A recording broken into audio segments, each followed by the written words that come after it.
Not much here for me, though, right? I'm looking. The voucher program, if they have a question about the Yeah, agreement. where's the voucher program? 8B. Yeah, okay, I'll stick around for that. Okay, we'll go ahead and get started. I call to order the meeting of the Manassas Park Governing Body for March 15th, 2022. We will be having a closed session. City Attorney, what is the citation for that? It'd be paragraph 8, consultation with city attorney. Are there any other changes or edits to the agenda? Okay, none, and hearing none, do we have a motion to approve? So moved. Second? All in favor? Opposed? Abstained? Motion carries. Thank you. Please join us in a moment of silence, and Councilmember Mensing, would you lead us in the pledge?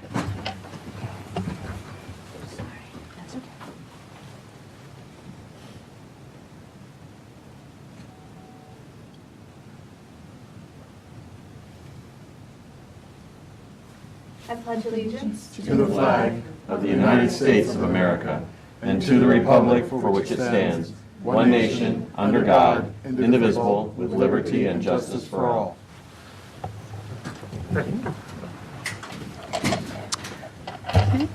We have one person signed up to give public comment. Mr. Gardner, would you come to the microphone, state your name and address, limit your comments to 3 minutes, and City Attorney will be the timer. Get my phone.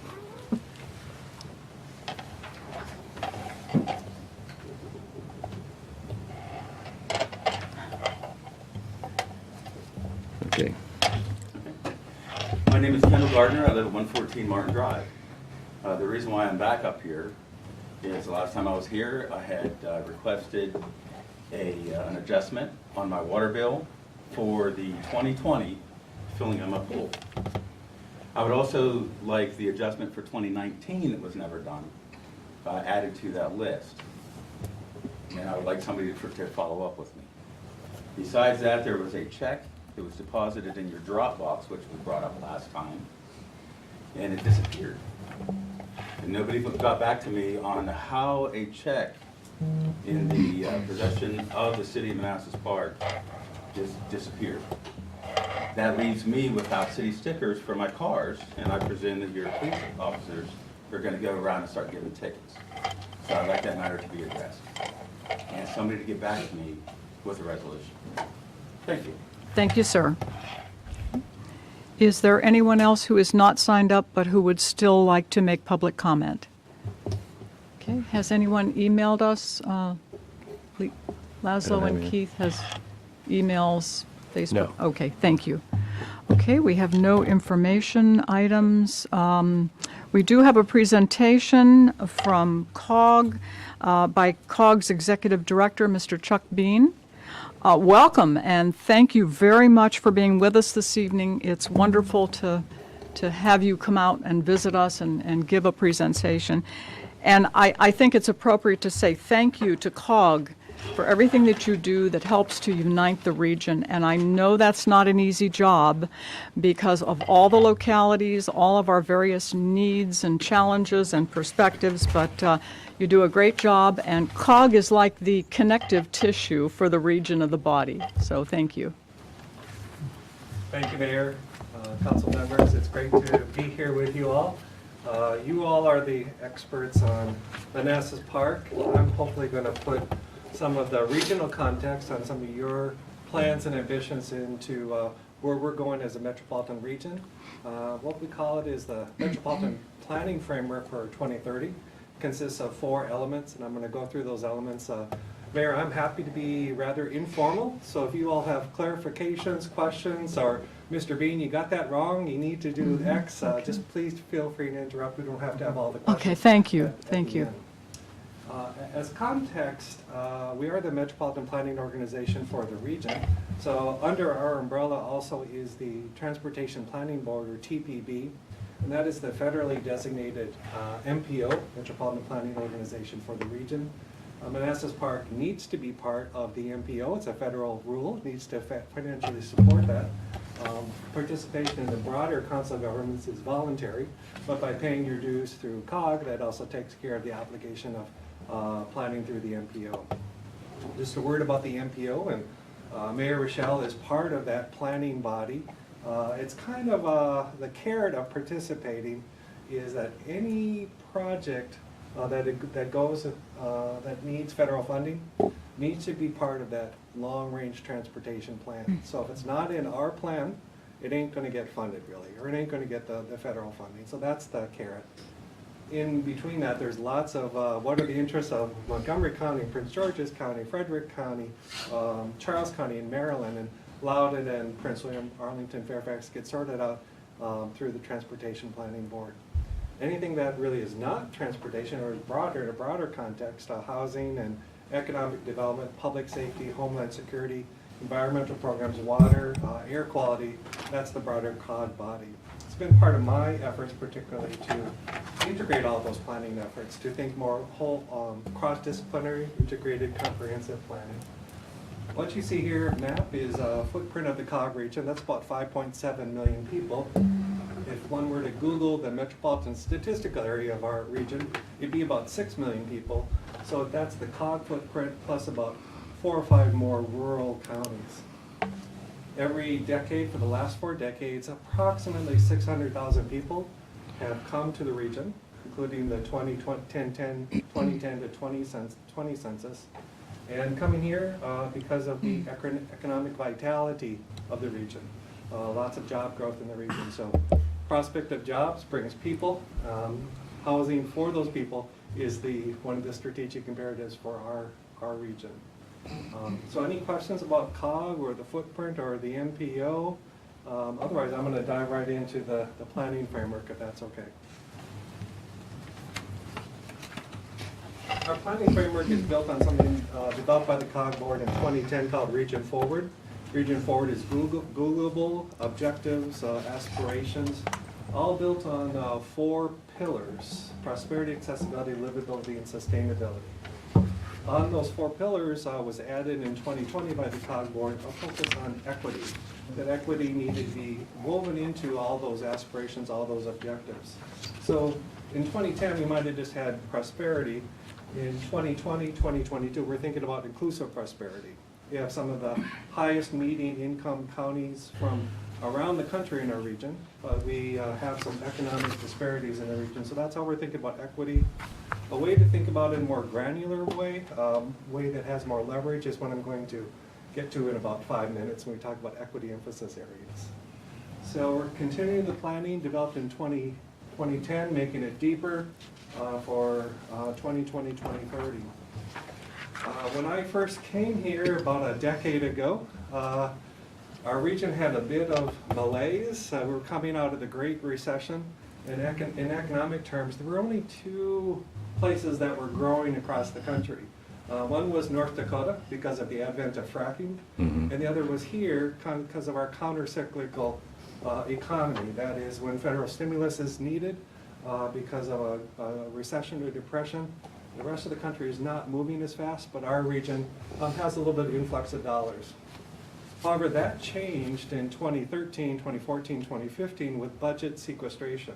So major cuts in defense spending and domestic spending.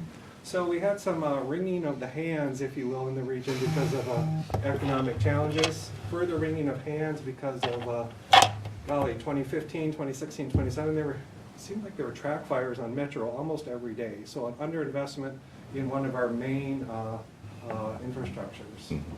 But our region won the biggest economic development competition in history with the Amazon HQ2 RFP, request for proposals.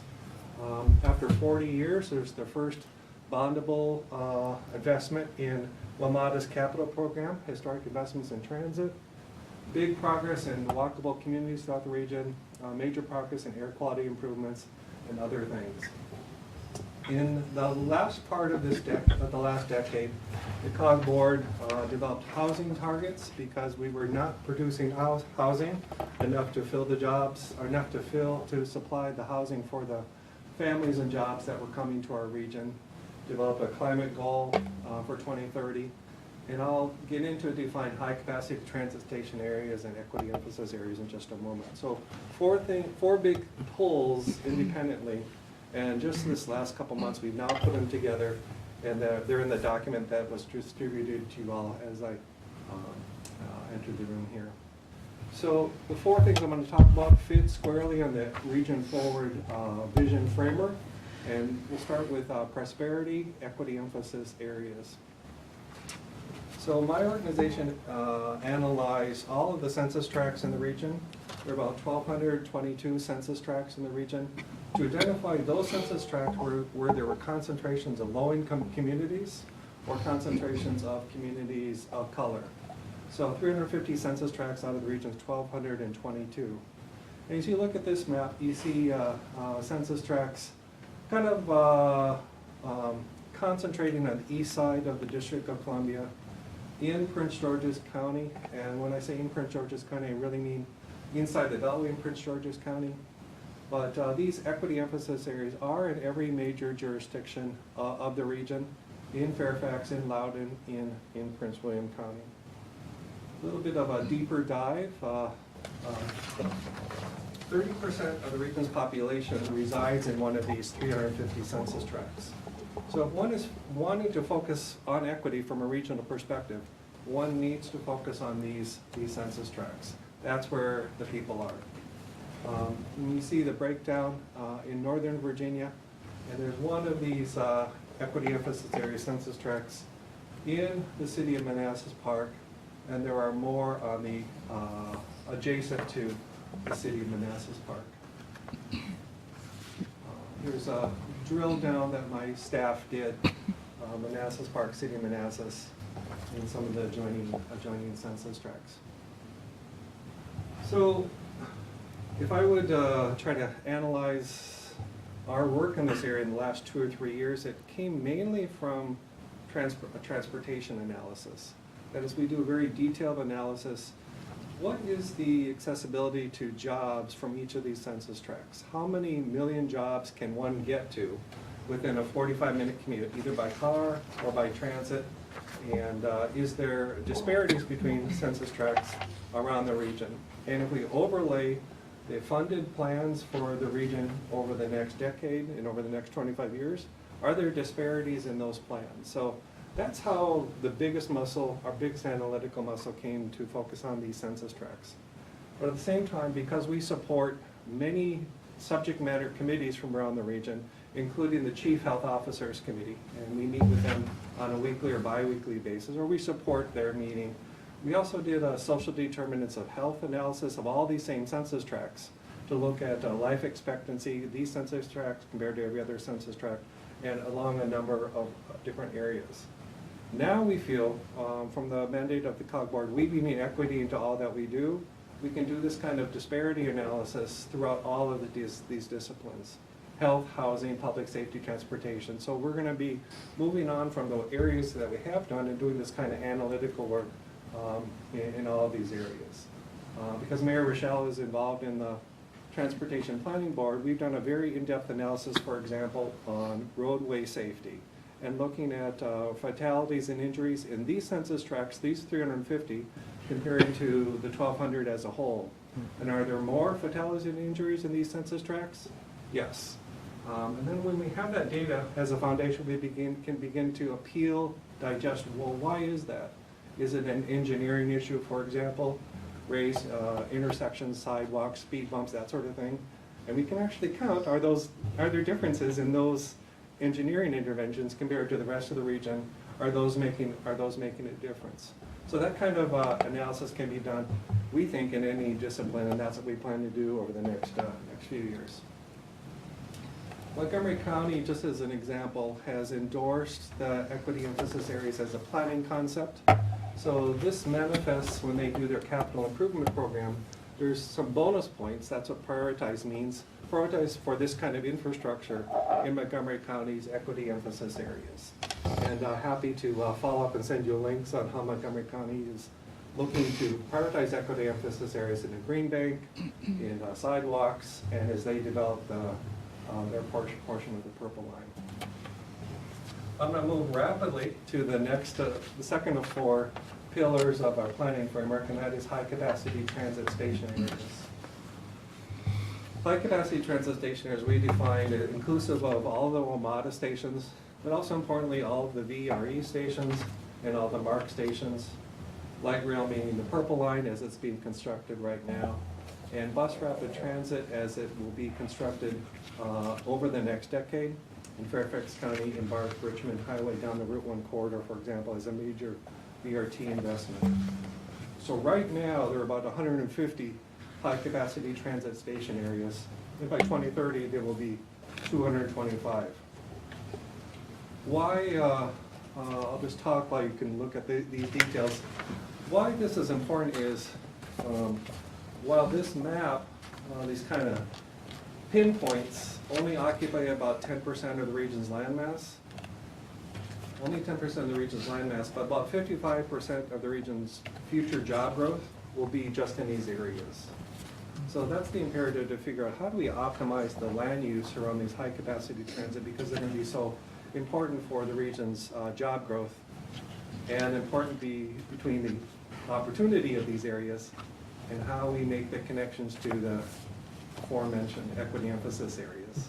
So I'll get to that in a moment, but there's I think the VRE station is the high-capacity transit station that's of note here on this table, but there'd be the other VRE stations not too far in Manassas and in Prince William County. So what do we mean by optimize? Means it's got to have important to have a great walk shed. So great walk shed defined as from any direction, can you walk there in 10 minutes, basically in a half mile. So I think of the full moon circular around that node of that high capacity transit station area, a beautiful walk shed. Straight roads, there's not a highway in between, there's not a river that can't be crossed, that sort of thing. So you see a great walk shed, for example, in some of the Roslyn-Ballston corridors on WMATA in Arlington. So Clarendon has a beautiful walk shed. I was talking to the Prince George's County Council last week. There's some WMATA stations. It looks more like a crescent moon, because really half of the folks aren't able to walk there. So that's missing a lot of opportunity to get people on transit. It's missing a lot of opportunity for people to get closer to jobs because of that walk shed. So that's the red there. But we're also thinking about how do we think about optimizing the 10 minutes around the 1 mile radius around the station, the bike shed. So growing popularity are electric bicycles. They're out selling electric vehicles at this point. So how do we think about getting people to transit, to those nodes, to those high opportunity areas by walking, biking, and then the further out more, the 2 miles is the micro transit. So the bus of the future might look less like the big bus that we see now. It might look more like the van. They have an example of this in Montgomery County. It's called Flash. 2 mile radius will pick anybody up for $2 and bring them to the station area. So optimizing the land use around all these valued nodes, half mile, mile, 2 mile. All right, if you stay with me with all the acronyms, there are 225 high-capacity transit station areas. Of all those, 168 of the 225 overlap with an equity emphasis area. So if you were asking me, all right, the region has 360 square miles, what's the acupuncture chart for opportunity? I'd say it's thinking about these high-capacity transit station areas. What's the acupuncture chart for thinking about equity? You'd be looking at these 350 census tracts. And then where's the nexus of both of those things? It's this. 168 high-capacity transit station areas overlap with an equity emphasis area. So you're thinking about where are the big opportunities for emphasis equity. It's the equity emphasis areas. And then getting that opportunity to a high-capacity transit. Sorry to interrupt, but when you say overlap, does that mean that the transit area is within that census district, or the census district is adjacent? Because our VRE station is not actually in the census designated area. That's a equity emphasis area, but this station does support that area. It's right. It's I don't know what's the distance. Less than a mile. About a mile, maybe. About a mile away. Yeah.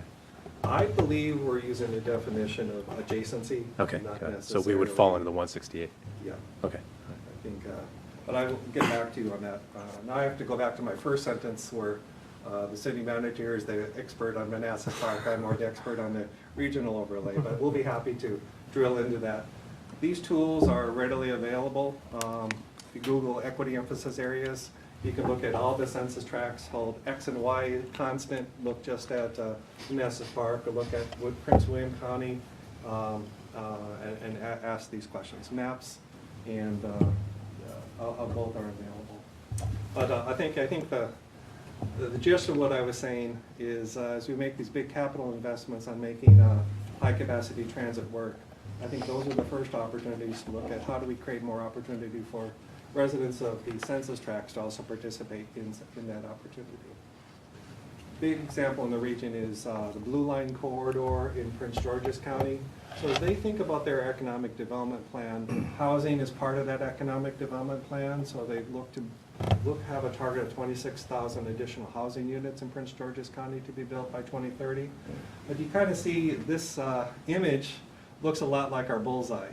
So each of these areas, how do you optimize the half mile, the mile, the 2 mile around each of these nodes? And this is the most important economic development initiative in Prince George's County right now. Talking about housing, I've segued a little bit about that. In your packet, sorry folks, looking at the screen, this text is a little bit small, but I'll try to explain what it is. 320,000 units are needed based on our forecast of the jobs and population that are coming to the region. That's how much is needed, but when we forecast, just trying to be objective, not a wish list, but we look at work with all the planning directors of the region, look at the zoning, look at the potential. There's really about 245,000 housing units that would be built in our region over the next decade. 245 is what we predict, 320,000 is what we need. So an additional 75,000 push is the regional target that's been approved by the COG Board of Directors. Important not just the total number of units, but where those units go. Because if they go all in southern Charles County or western Loudoun County or northern Frederick County, that really is going to exacerbate the problems that we already have with congestion, et cetera. But they need to be closer to jobs, and we think of closer jobs, we think of closer to these opportunity areas, particularly to high capacity transit. And then affordability, we think about the future workforce, not just the software engineers at HQ2 and National Landing in Arlington, but all the jobs that would be developed over the next decade. And this housing unit should be affordable to low and moderate income households. And at a regional perspective, we talked about middle income households going up to 120% of AMI. And I realize that median income, varies across the region, but this is just giving you our definition at a regional level. And how would you accomplish affordability? Because the closer you get to the jobs and Arlington, DC, the demand goes up, price goes up. So Yeah. what type of action are you guys taking to make that affordable? Yeah, I think you put the pronoun on what kind of action are we taking, and it's really Well, I guess the region. because the onus is on all of the jurisdictions, and we think about the biggest county in the region, Fairfax County, and some of the places in Fairfax County that are less affordable than others. And I think you're getting at the appreciation that happens in land value and real estate as we get closer to these areas. I'm going to give you broader, because it starts with a wish and an aspiration.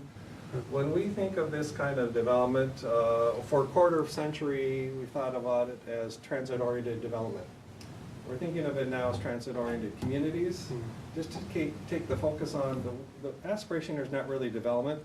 It's not development for development's sake. It's not even growth for growth's sake, but it's building of communities. So a hallmark of transit-oriented development, or TOD, has been mixed use. And that really wasn't part of 20th century planning. Mixed use meaning you can work and reside in a similar area. But that changed over the last quarter century. What we're aspiring for is not just mixed use, but mixed income. So to get at, it's wind is in the face with the land appreciation, but that's why the biggest jurisdictions, all of us need to be thinking about, well, what are the opportunities? Other opportunities for bonus density, so that if a developer is working on a project and there's some incentive that still makes the deal viable, but give 20% of those units to be affordable. And whatever the policy target that is set, what affordable might mean in that context, does that mean 60%, 80%, 100, or 20%? So there are ways to use fundamentally our land differently. Big conversation in Arlington about more density. You can Google missing middle housing study. And that really is getting to a lot of the land use has been taken up by single-family zoning. So you look at the whole city or whole county, and so much has been taken up by single-family zoning. Well, that's kind of locked in a lot of value just for that specific land use. On the other hand, if some of that land use was not exclusive just for that zone, so it could be duplex, triplex, quadruplex, maybe even garden apartments, something a little bit more dense, then more people can be on that land that's more appreciated. So I think I'm tiptoeing around a rather politically hot button issue, but it's happening. Missing middle in Arlington. Chairman McKay from Fairfax on their work session next Tuesday will talk about raising the affordability target for Fairfax County. So the jurisdictions that have developed housing targets in the region include Alexandria. So they stretched what their forecast is. They stretched the curve up to align with really our regional target. The District of Columbia did the same thing. Mayor Bowser said 36,000 units by 2025. And the political fight that it's not 36,000 units anywhere in the district, but in each ward there will be more housing affordability. So the work is throughout the whole district. I mentioned Prince George's County, and I think in the county executive race in Montgomery County, additional housing is one of the top topics talked about in the primary by the main candidates. So hopefully, sorry, I've given you a little bit. I'm not saying it's easy, but we start with a paradigm of mixed use is better than just traveling in and out.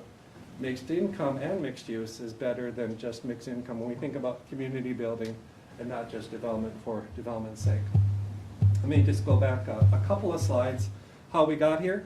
The region was developing housing units up at the pace that we needed through about 2005. So we needed about 32,000 units built every year to keep up with the population. And the population was coming in order to keep up with the jobs. Great recession, foreclosure crisis, big downward slope in the production of housing units.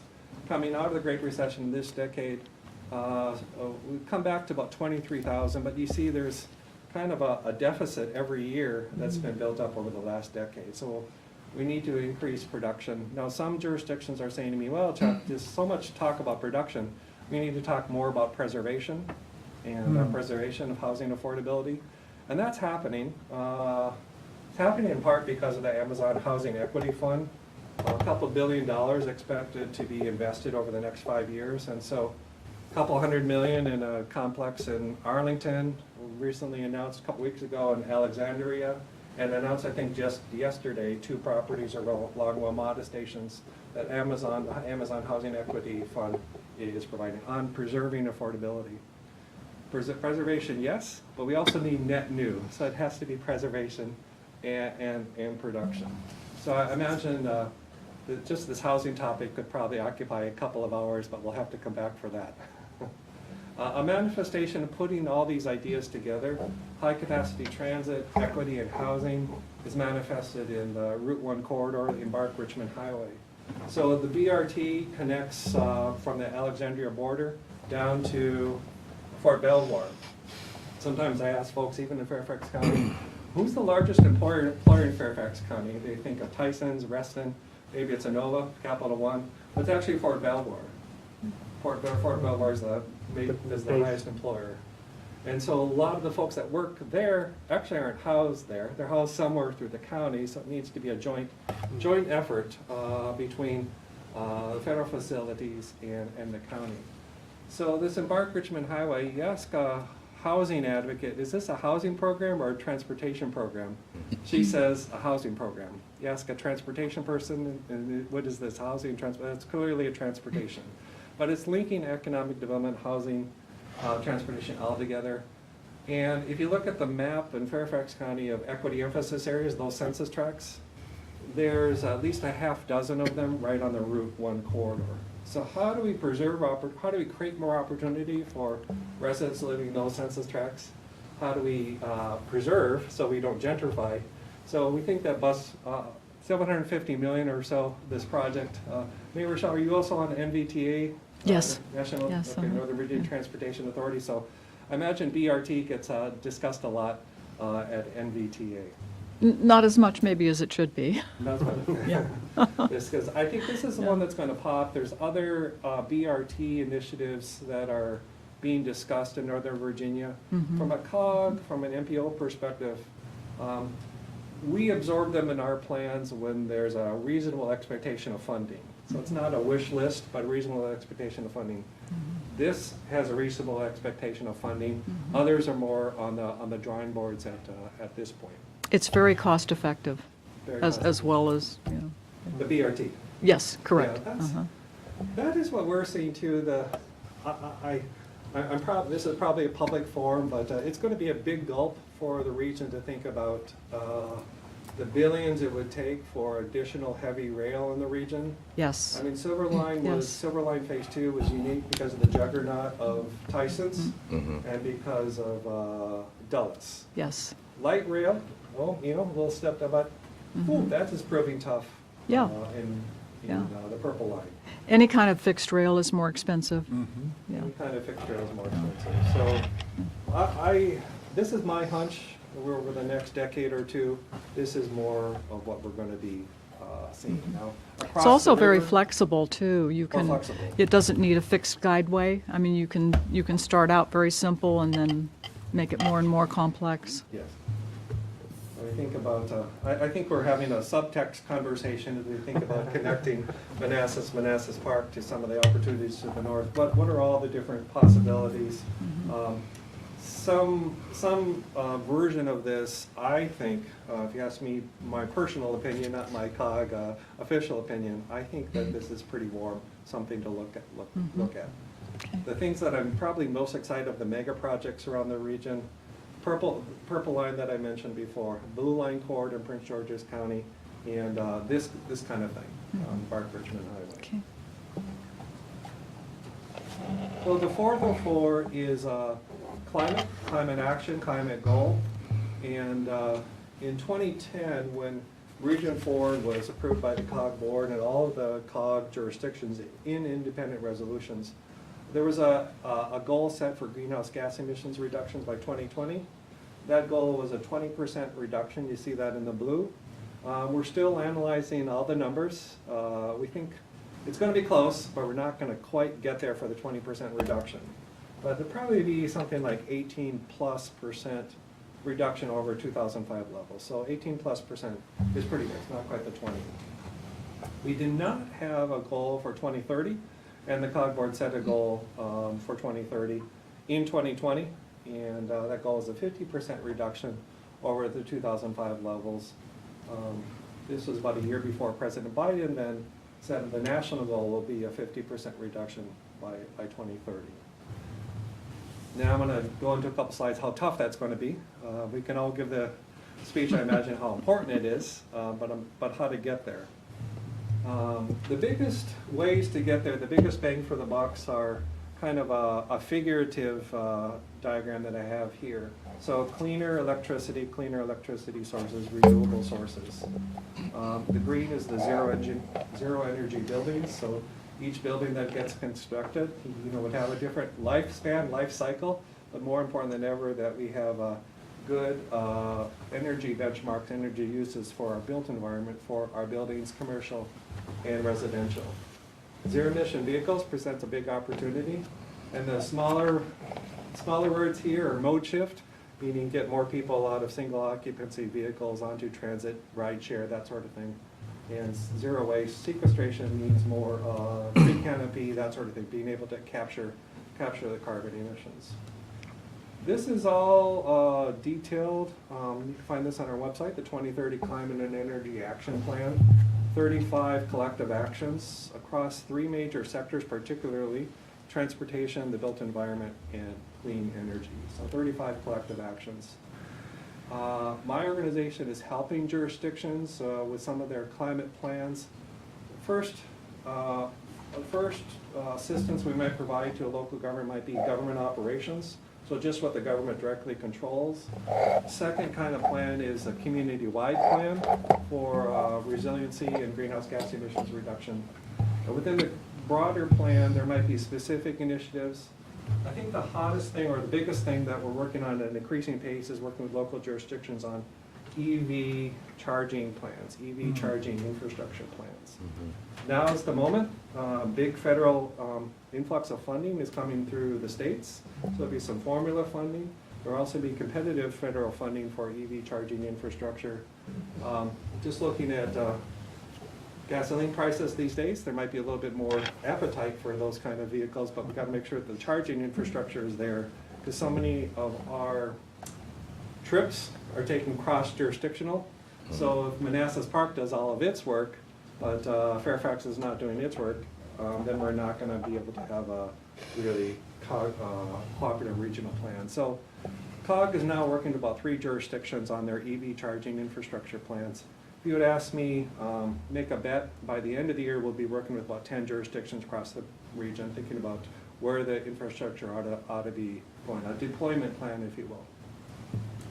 So wrapping up here, 3 areas where we're trying to accelerate action. The first bucket is a number of grant programs that we have for our member jurisdictions. Housing Affordability Planning Program, I'll get to in a moment. But we also have some grant programs to think about that walk shed that I talked about, straightening the walk shed, that's called Transit Within Reach. Transportation Land Use Connections programs. Alexandria, for example, applied for a TLC grant last year, received it, and the TLC grant was to hire a consultant to do an analysis about ride zero, what's the term, for zero fare on the DASH program on their local bus. And it was studied, and the studies came back, and Alexandria said, yep, we're going to do it. So this is one of our, maybe it was like a $50,000-$60,000 grant, so dollar grant. So maybe not big in regional terms, but you know, turn the needle for important program within the city of Alexandria. So a number of incentive programs to help our jurisdictions. We have regional plans that can kind of serve as templates for local plans. And then all the data that Laszlo and all his team can swim in for days and weeks to think about applying this in Manassas Park. The one that I mentioned was the Housing Affordability Planning Program. I mentioned it because it's brand new, and deadline is March 23rd. Local housing departments, as well as nonprofit developers, are eligible to apply for this. Other initiatives that can be kind of applied to this 4-part planning framework would be the National Capital Trail Network. You know, is a trail network looking at from a transportation angle? Yes. Is it also looking at a climate angle? Well, probably yes. Is it also looking at a quality of life and real estate appreciation? I think all of that, yes. So, Mary Rochelle, I think TBD's agenda tomorrow is talking about bike and ped plans for the region. I've had a concern for some time now that the majority of the trails do not have security cameras or lighting. Of a special concern is the trails that go by schools. And I brought this up at the TPB, but I was wondering if COG had any specific plans to address this in any way. I'm going to look into it, but I'm going to say that this would probably not be something that we would be looking at, that this would be something that would be a local manifestation, as we're not operating these trails, but the local jurisdiction would be operating those. You would not facilitate. National Park Service, Yeah. for example. Okay, so you wouldn't facilitate information about grants and things of that nature? You'd be totally hands-off? I think if it's if there's interest among the jurisdiction and we can answer a technical question, then yes, we would be happy to do that. Okay. And I think we would probably answer that by leveraging some of our other strengths. So we have a bike and ped committee, and we have efforts for safe routes to schools. So part of the, this TLC, Transit Within Reach Transportation Land Use Consideration Yes. Program, there's also a grants program on roadway safety. That would be Maybe appropriate then? $40 million. So Okay. we do best practices on safe routes to schools.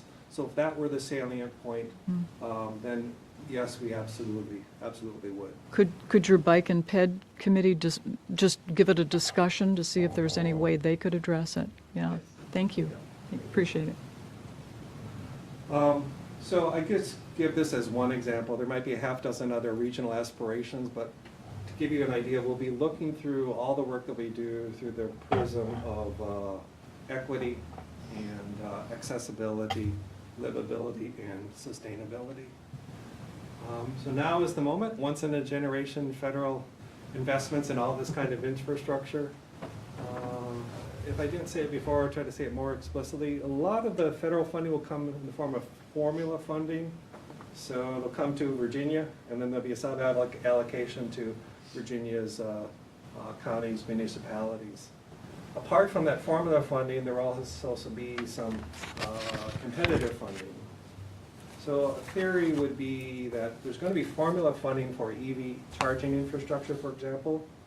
But would the region have an opportunity to promote equity by focusing on EV charging in the equity emphasis areas as kind of a side cohort that we might go together for some pursue federal funding competitively in that matter. So Mayor, Council, I hope I haven't gone on too long. I think I was with Prince George's County Council for about 2.5 hours, so. Oh, my goodness. I know you have other business to do tonight. That was a great presentation. Thank you so much. Let's see if there are any last questions. Any questions or? No? Okay. Just have one question. Yes. Could you explain what a green bank is? Um, Or just give an example? May I email you to give you a better answer? I think Thank you. off the cuff, but I'll go right to the example in Montgomery County and I'll follow up with you. Okay, thank you. Vice Mayor Banks? Mr. Bean, thank you for your presentation. And I'm sorry for arriving late. My question is, I want to get your personal opinion on gentrification. Like, you see DC, and it's known as the culinary capital of all these nice international restaurants. But I've been here for a while. I remember the small mom and pop restaurants that were just as nice and had quality as well and diversity. And I have a feeling I'm looking at NOLA, National Landing, and I'm seeing it happen there similar to DC, where the small mom and pop businesses are being priced out. They can't afford the rent. And so now you have the expensive chains that are there. I mean, Haleo, and you name it. And no offense to Jose Andres, because I'm a big fan. But what's your take on these small businesses being gentrified from, these areas like NOLA, and it's going to be spreading out throughout Northern Virginia? Yeah. I think we've probably done more of our analysis thinking about housing and making housing affordability throughout the region, including closer to these high-capacity transit areas, which are more akin to the job centers like Tyson's or National Landing or certain areas of DC. Right. From an economic development perspective or commercial development perspective, and I think you're kind of pointing out to how does a more mom and pop establishment that doesn't have the capital to compete, I think that would really come down to policy levers of a local government. So what is the economic, you mentioned Arlington, what's the economic development charge to the economic development department in Arlington? Is the charge to, the theater version is butts and seats, which is, recruiting companies there, and is that the overall metric? Or is there a different metric that includes small business development or retention of small business development? I think if you start incentivizing through policy, then you're, it's still going to be hard, It's going to be kind of wind in the face because of our real estate appreciation. Oh, yeah. But at least then there's an opportunity. I think within the policy levers, with a local government and with a government in a Dillon state such as Virginia would it even have these tools, but could there be differentiated opportunities? So some kind of loan incentive program that lowers the fixed costs of those local mom and pop places. If that is, important policy priority of that local jurisdiction, I would probably be more agnostic about it because each jurisdiction would probably approach it differently. But those would be my thoughts. What incentivizes the attraction and retention, and then what are the policy tools to lower the costs of being there, whether that's through it's fixed costs through loans or the land, or are there differentiated tax incentives for different kinds of businesses? And my last question is, you talked about the high-capacity areas. I learned that, that it's the people who can't afford to live in the areas that live a distance away. And you've got the bus networks and all in the metro, but they don't have access to that because they live so far away. So are you tracking that and where they live so that you can provide like the flash van idea that Montgomery County is beginning? Yeah, we would be tracking that at a macro level. We won't necessarily have the specifics within a local jurisdiction, but that is, the strategic imperative is to manage the growth and foster prosperity, but even more so foster inclusive prosperity, manifested in transportation and housing, and people being able to be close to those jobs, but being able to afford their housing. So there's going to be, market forces are going to create more housing opportunities out of these high opportunity areas. So are there then transportation potential to attract those folks? I think to get those folks closer to those opportunities, closer to those jobs. So I think I haven't met everybody personally on the council here. I think I started coming here about 10 years ago, and just driving up here tonight, I could see the difference all around Manassas Park. And I don't know the details, but I know you all are concerned. Well, this townhouse development or this apartment or other multifamily development, how do they get to where they need to go? So Vice Mayor Banks, at a macro level, we do that modeling. So there's about 17 million trips that happen every day. Now that 17 million trips is a pre-pandemic number, so we're got to be adjusting that. But 17 million is more than just an in and out commute. So with 5.7 million people taking 17 million trips, that's dropping off the kids and going to the dry cleaners and going to church, etc. But we do have that data. It is constantly modeled about where people live, work, what's the mode that they're taking to get to their jobs. So we're doing it at a macro level. VDOT and then local transportation agencies are using that work. Part of our work is sponsoring and operating commuter connections for the region. So you hear that on W2OP, and that's essentially housed within COG, and that's a cooperation of MDOT, DDOT, and VDOT. So we're constantly looking to give people more opportunities to get out of their single occupancy vehicle, get into a rideshare program, or look at other opportunities. All of the idea of enhancing quality of life and connecting people to their jobs. Thanks. Councilmember Moore. Yeah, thank you, Mr. Bean, for the presentation. Not to put you on the spot, but could you share with the dais the upcoming training that COG is going to be offering on equity for local officials? Thank you, sir. And gives me the opportunity to say thank you so much. Appreciate you being on the COG board over these last 2 years. You've added a lot of great perspective. I recall you have experience not just in California, but going back into the district a while ago. So Yeah. without going through all your resume, thank you for your participation on board and contributions. So starting in 2018, COG has had a strong relationship with a national entity called Government Alliance for Race and Equity, GARE is what it stands for. And it's helped inform our thinking about how to do this kind of racial disparity work. That work can be done within specific disciplines, within police department, et cetera. We're taking more of a geographical analysis and just gathering the data. So with that as context, we've had a 3-year relationship with GARE, and 10 jurisdictions have participated in a year-long cohort that we've facilitated, so about 125 staff from 10 jurisdictions, so help inform a local jurisdiction plan. And now for the first time, we're going to roll out a racial equity learning series just for elected officials. So that information is on our website. The first one is going to be like a half-day seminar facilitated by GARE. A date in May. I don't remember it quite offhand. And after that big one, then there's going to be an option to continue in a learning series with a cohort. And hopefully the value add is if any of you participate, which we love all of you participate, you'd be learning a lot right alongside people from Merritt, from Montgomery and the district and others. How are they approaching these kind of issues, as well as the subject matter expert from GARE. So thank you, Mr. Moore. Thank you. Thank you so very much. We appreciate it. Thank you. Thank you for front loading me. I know you got a full slate of business this evening, but I appreciate that. And thank you for driving all the way out here. Thank you. Okay, Thank you. super. Thank you. Okay. Next on the agenda, we have a presentation from the Capital Area Food Bank.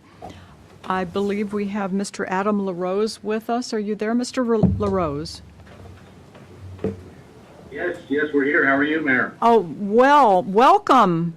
Do you also have Ms. Singeiser and Ms. Muth? I'm going to pronounce it wrong. Muthia?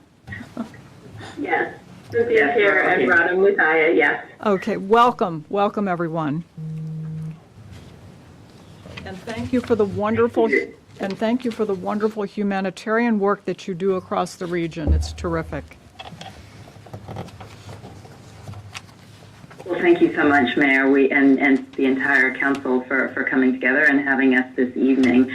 We will go through a short presentation and happy to entertain any questions either during or right after, and always a pleasure to come after Chuck. We work so closely with COG across the region as well, so interesting to hear some of what he had to share. So if you can advance the slide, please. A little bit of introduction, though it may not be necessary, those of you here, to the food bank. Our mission is to provide equitable access to food and opportunities to address hunger across the entire region. And for us, the region includes all of the counties and municipalities in Northern Virginia, the district, as well as Montgomery and Prince George's County. And you see in our mission that we talk about food and opportunity, and I will come back to that because it's really looking at how we can use food as both a means to obviously address hunger today, but also as a lever when bundled with other basic support services that enable people to thrive.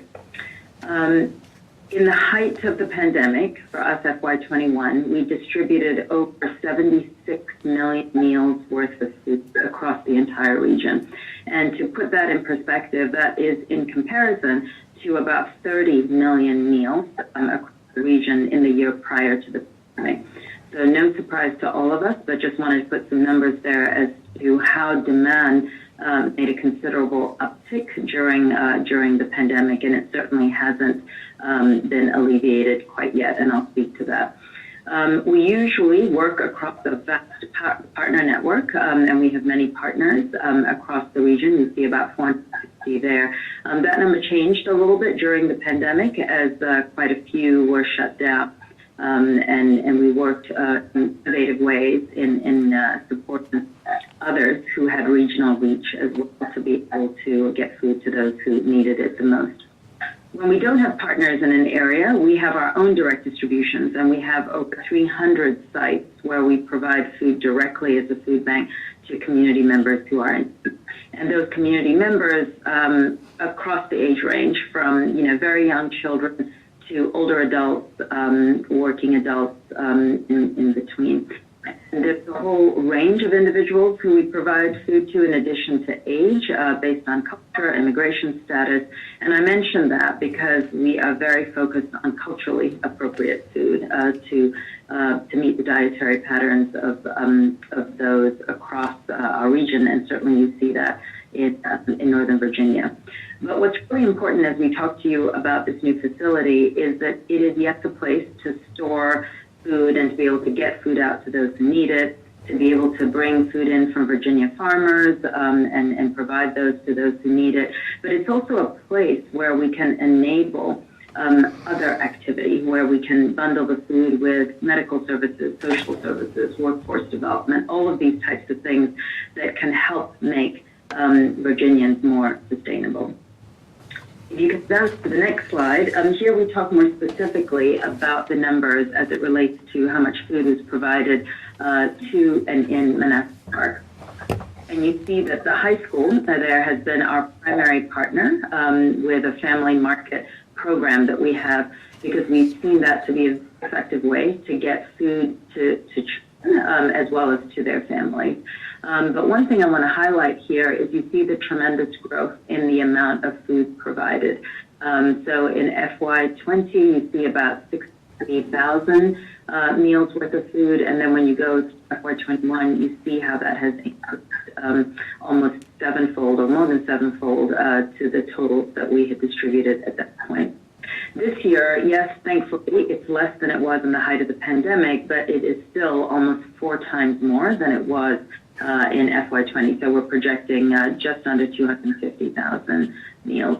And so we continue to work with Manassas Park High School. The Greater Prince William Emergency Food Task Force came into action providing food during the pandemic across Northern Virginia. And at the time, we were looking at partners who could get as much food as possible out across several different municipalities and cities, and emerged as one of those partners.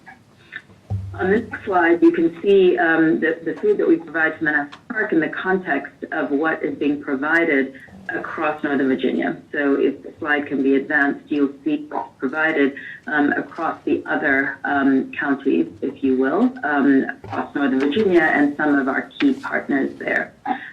Suffice it to say, we are seeing still incredible demand, and we will continue to be there to meet needs. Big picture across our region, at the height of the pandemic, about 600,000 food insecure individuals. We're still seeing about 500,000 of those individuals in need of food. So the food bank is looked upon immediately whenever any crisis strikes as the place to go to because we carry an inventory. We have warehouses. If municipalities and communities want to be able to store food with us, there aren't too many, if any at all, that are the size that we are across the region. And so we know that we need to expand in Virginia to be able to address some of the existing as well as future needs. So to speak more directly to that, I'll turn it over to my colleague, Cynthia Singeiser, who manages all of our work across Northern Virginia. Great. Thank you, Radha. If we could go to the next slide, you're going to see a couple of photos of the current warehouse in Lorton, Virginia that we're operating out of.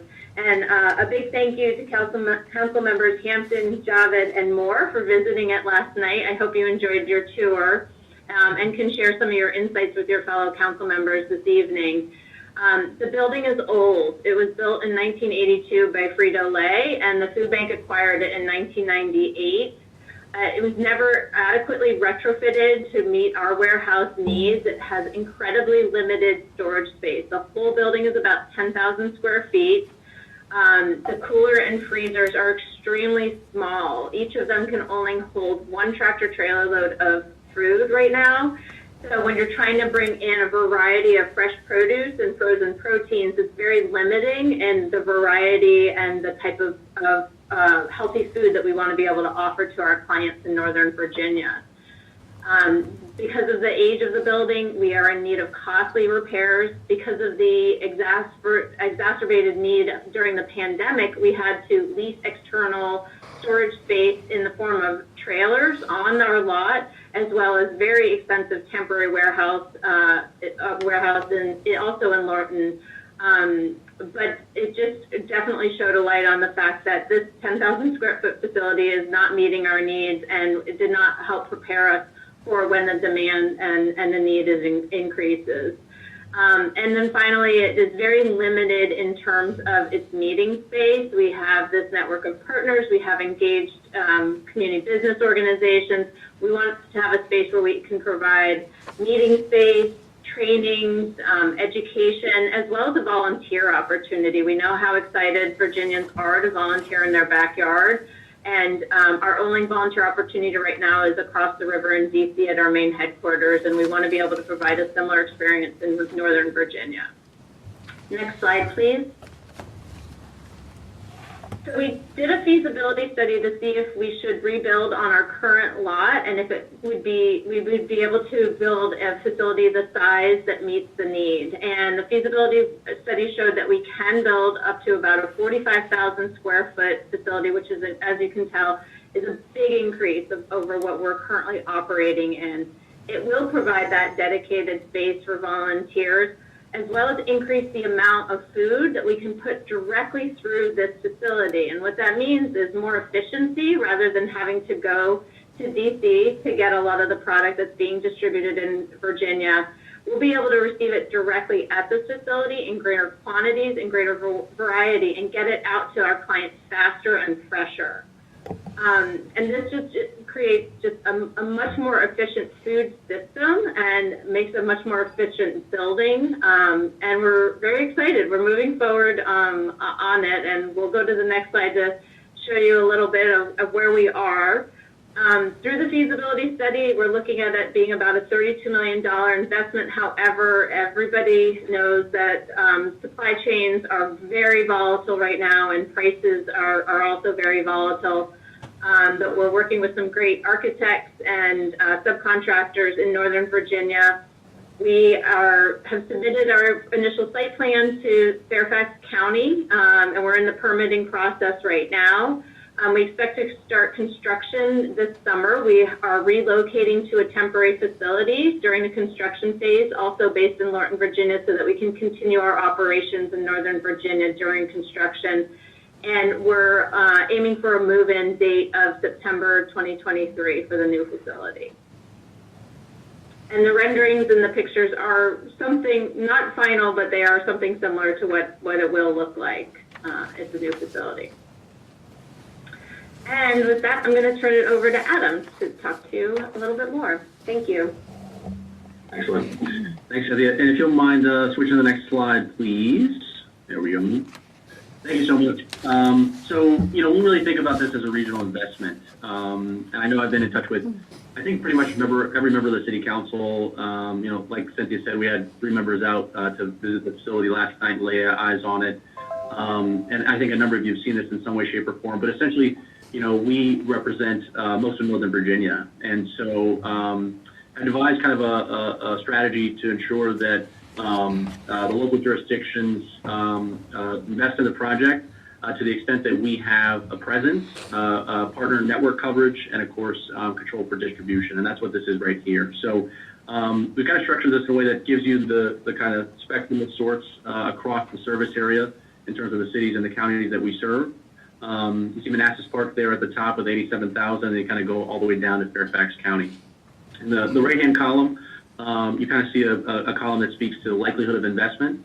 You'll see that we confirmed our investment from Fairfax County at the $5 million amount, Falls Church at $175,000, and we feel really good about a number of local jurisdictions as well. So, I think it's just important to mention that as we go through this process, we've had great conversations with the Laszlo's of the world in Arlington County, Falls Church, and all the jurisdictions that we serve, and we feel really good about Northern Virginia really stepping up in a regional way to build out food system resiliency, and thinking about a world where, in September of 23, when the facility has been built, we have every single local jurisdiction at the podium, participating in the opening of the facility, and that'll serve the region and the client throughout our service regions. So with that, you can go to the next slide.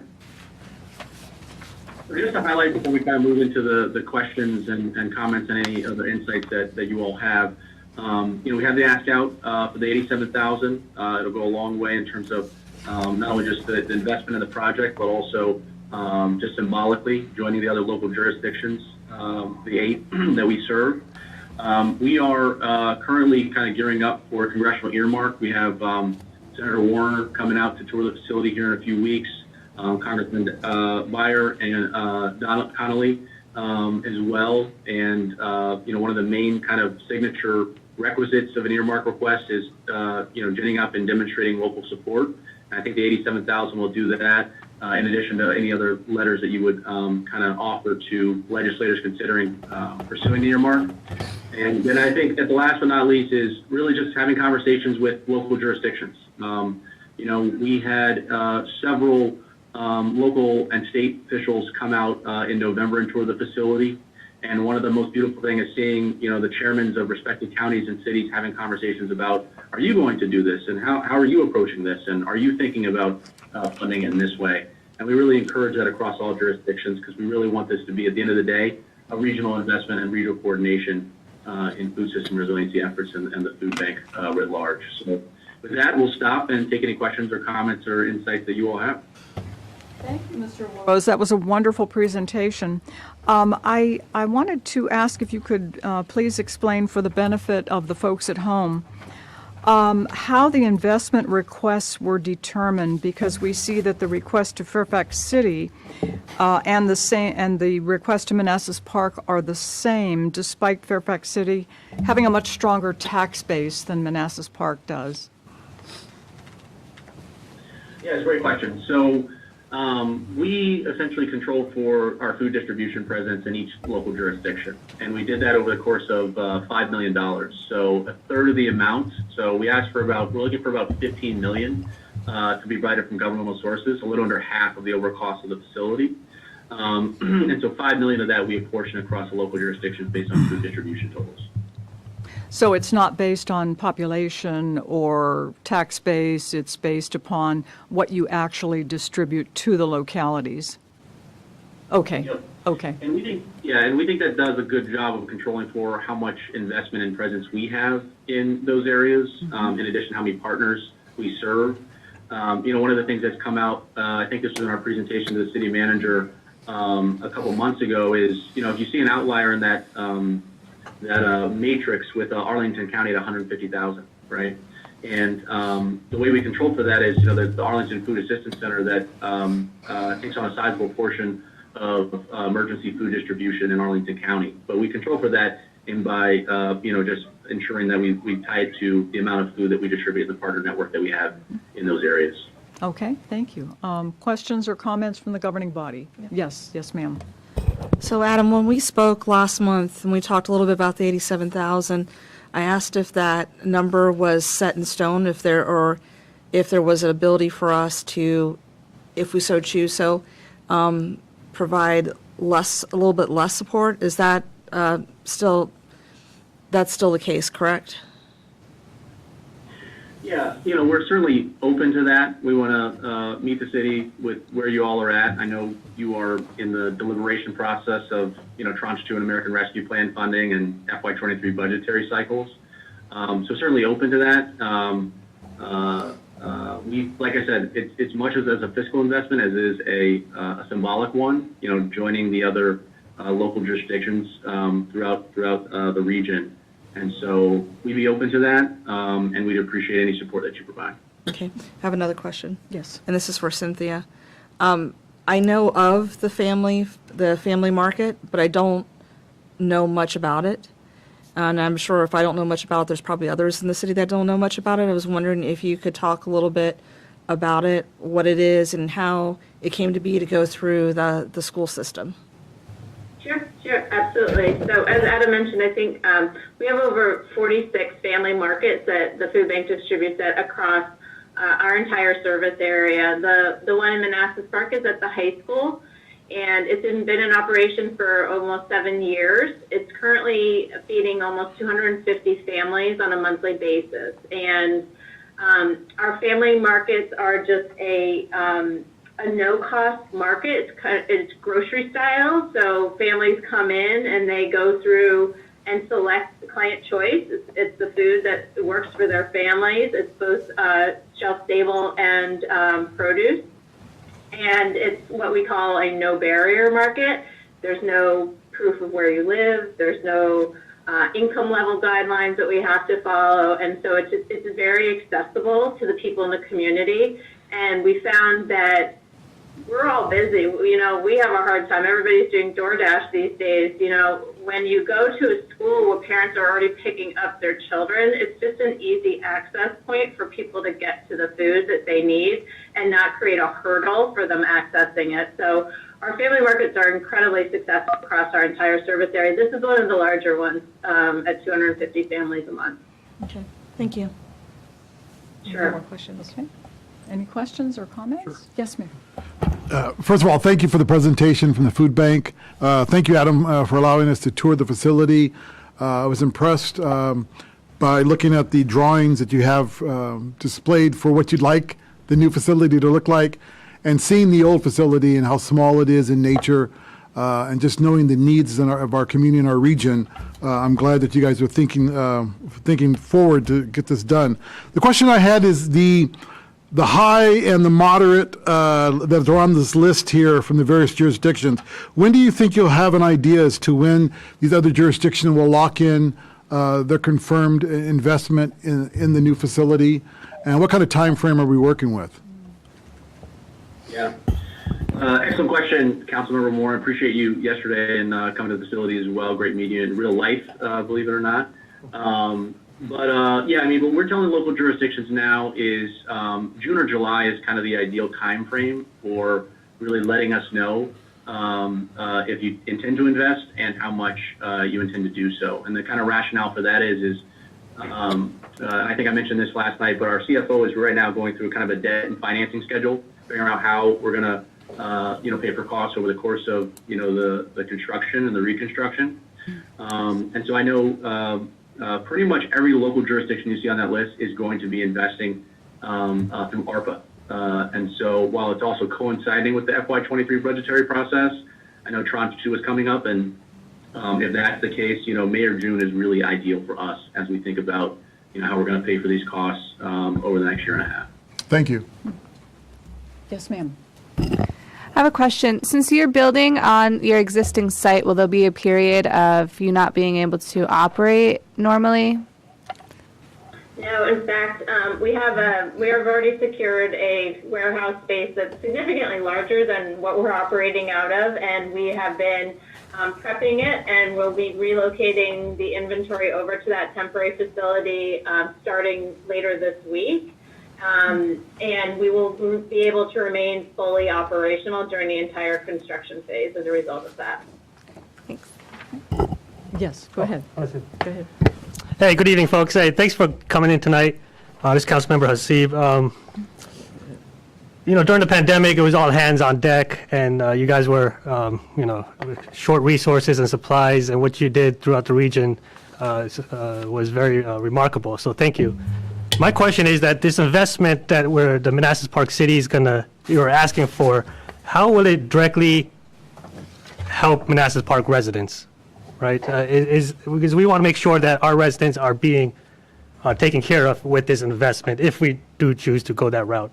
Can you explain that how this facility will allow, or how you will help our residents with this investment in any future crisis? Well, I'll start with that. I think there are three ways in which this facility will help. Number one, it will allow us to get more food faster and more efficiently, as Cynthia said, and directly to residents. So that's number one. Less time on the road, less routing, etc., faster, more efficiently, get it to those who need it. Second, we're able to have greater space in the warehouse, which allows us then to be able to procure more. We were limited in how much we could purchase, whether it's from local Virginia farms or from other places across the country. I mentioned cultural and age-appropriate food before. We're able to tailor more food as opposed to having a standard set of 30, 40 items that we might provide to communities, and definitely yours in Manassas Park. Third, this is a resilience measure to withstand any future shocks and emergencies as well. So we will be stockpiling to some extent and ensuring freshness of products so that we're ready to act when any kind of emergency is to hit with health one, a natural disaster, or some kind of man-made event. So these are just 3 ways in which investment in this facility, and a collaborative one, will be there ready to pay dividends in at least these 3 ways across Northern Virginia.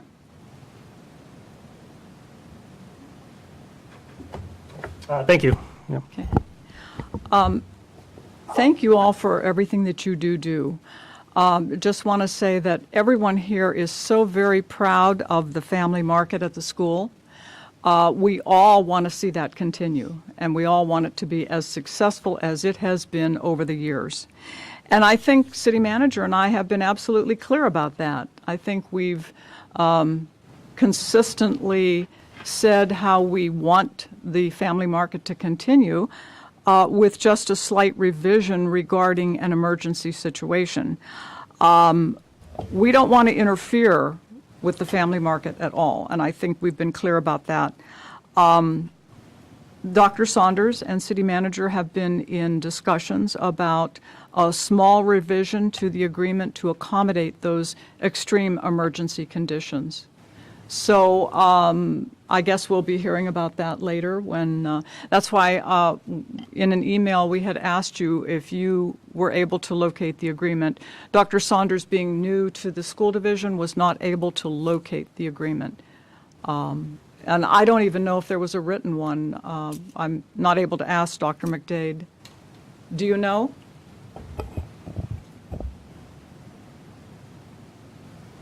Yes, there's an agreement between the site and the food bank, and that's what's been, we renew them every year, and that's what's been in existence for 7 years now. It's signed by, I believe, the principal, and there's always a site manager who helps organize the delivery and the distribution of the food. So, so that's great to hear that you're excited about continuing that distribution. We'd love to have you all visit it.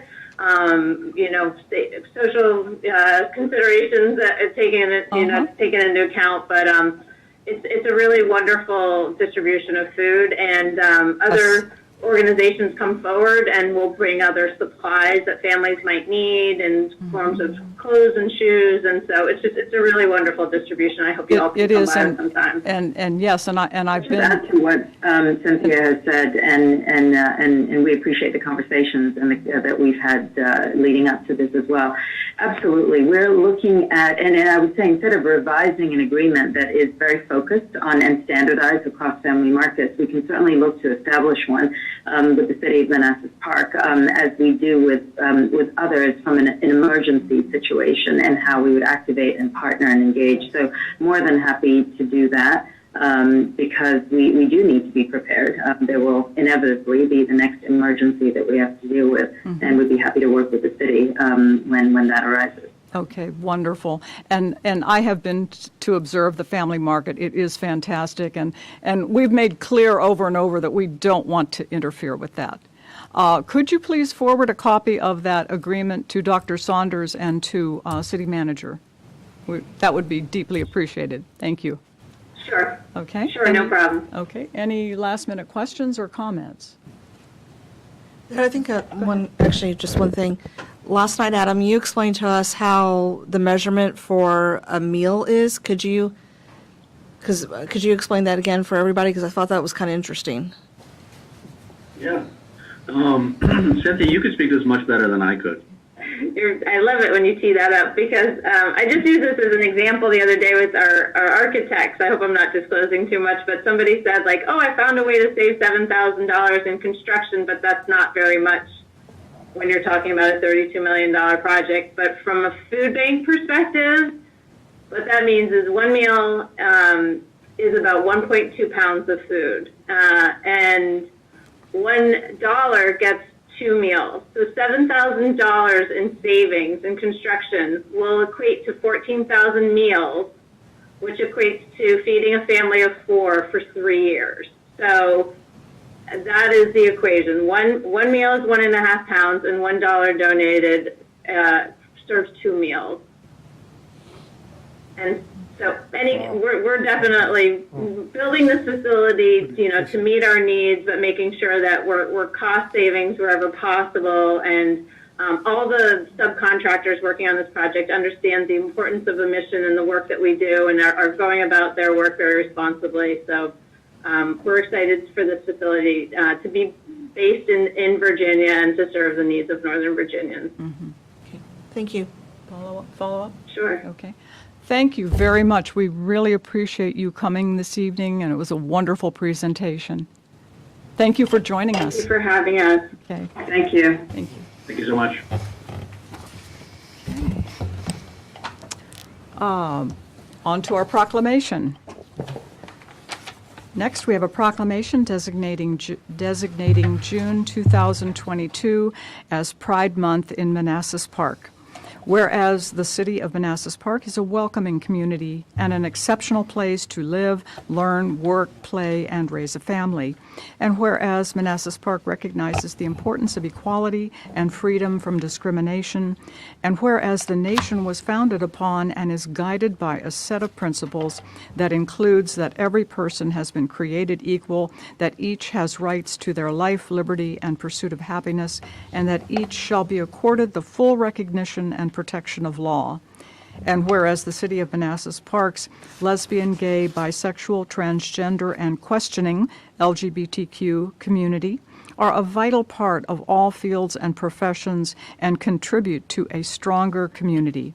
And whereas the city of Manassas Park is dedicated to fostering acceptance of all its residents and preventing discrimination and bullying based on sexual orientation and gender identity.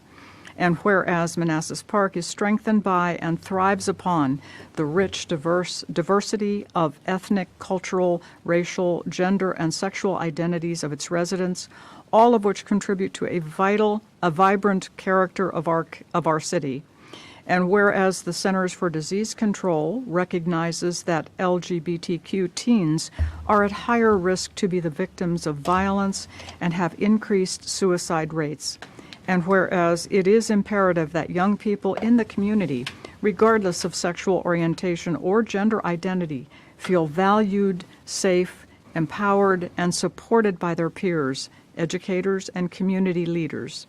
Now therefore, I, Jeanette Rischel, Mayor of the City of Manassas Park, Virginia, and on behalf of the Manassas Park governing body, hereby proclaim and recognize June 2022 as Lesbian, Gay, Bisexual, Transgender, and Questioning LGBTQ Pride Month in the city of Manassas Park, and urge residents to recognize the contributions made by members of the LGBTQ community and to actively promote the principles of equality and liberty. Do we have a motion to approve? So moved. Second. All in favor? Aye. Opposed? Abstained? Motion carries unanimously. We have Mr. David Dooley, who is the Vice President of Equality Prince William, with us. Would you like to say a few words, sir? I would. And to introduce the folks that came with you? Yes. Well, from the I'll do it. microphone. Right. Yes, my name is David Dooley. I'm a county resident since 2000. I am a gay man, the father of two. I will soon be a grandfather in July. My daughter's expecting of 24. I had brought my chosen sister, and the reason I say chosen, because there are many in the LGBTQ community that are not accepted by their families. And so my chosen sister and my transgender nephew are here for this, for this very special thing. The City of Manassas Park governing body was the first ones within the borders of Prince William County to recognize LGBTQ Pride Month. And you are continuing to be leaders of the community, and I thank you from the bottom of my heart for being the best allies that you can be. So Thank you so much. We are so proud of our city. We're a welcoming city. We're just a family. Yes. You know? Yes. So thank You're you so part much. of our chosen family. Look at the diversity of your Yes, board. It's just absolutely. fantastic. Thank you. For technical difficulties, we don't have the resolution ready today. Councilmember Moore was going to present the proclamation to you, but unfortunately, it's not ready, so we will get it to you. Oh, that is fine. Yeah. You're doing it 3 months in advance. You were prepared. So thank you very much. Thank you. David, thank you for coming. Next, we have the consent agenda. Consent agenda consists of approval of the corrected minutes of February 15th, 2022, the appointment of Ms. Shantae Jones to the Community Criminal Justice Board, First Amendment to the agreement with Enterprise Fleet Management, and resolution supporting the issuance of bonds by the Virginia Rail Express. Do we have a motion? Wait, Madam Mayor. I'm sorry. Yeah, I'm sorry. Yeah. I just want to get it on the record. Oh, yes. Yes, Go ahead. item 9B, the vote needs to be, the vote that's counted here needs to be corrected. On item 9B, I voted to abstain and not vote no. So I did email Lana, but I didn't realize she was going to be out tonight. Okay, So okay. she's been emailed, but I just wanted it on the record. You wanted to state the correction. I wanted to state the correction, Okay, Madam Mayor. super, thank you. Thank you. Okay, do we have a motion to approve? So moved? Second. All in favor? Aye. Opposed? Abstained? Motion carries. Thank you. 8A is FY '23 Governing Body Budgeting Priorities. City Manager.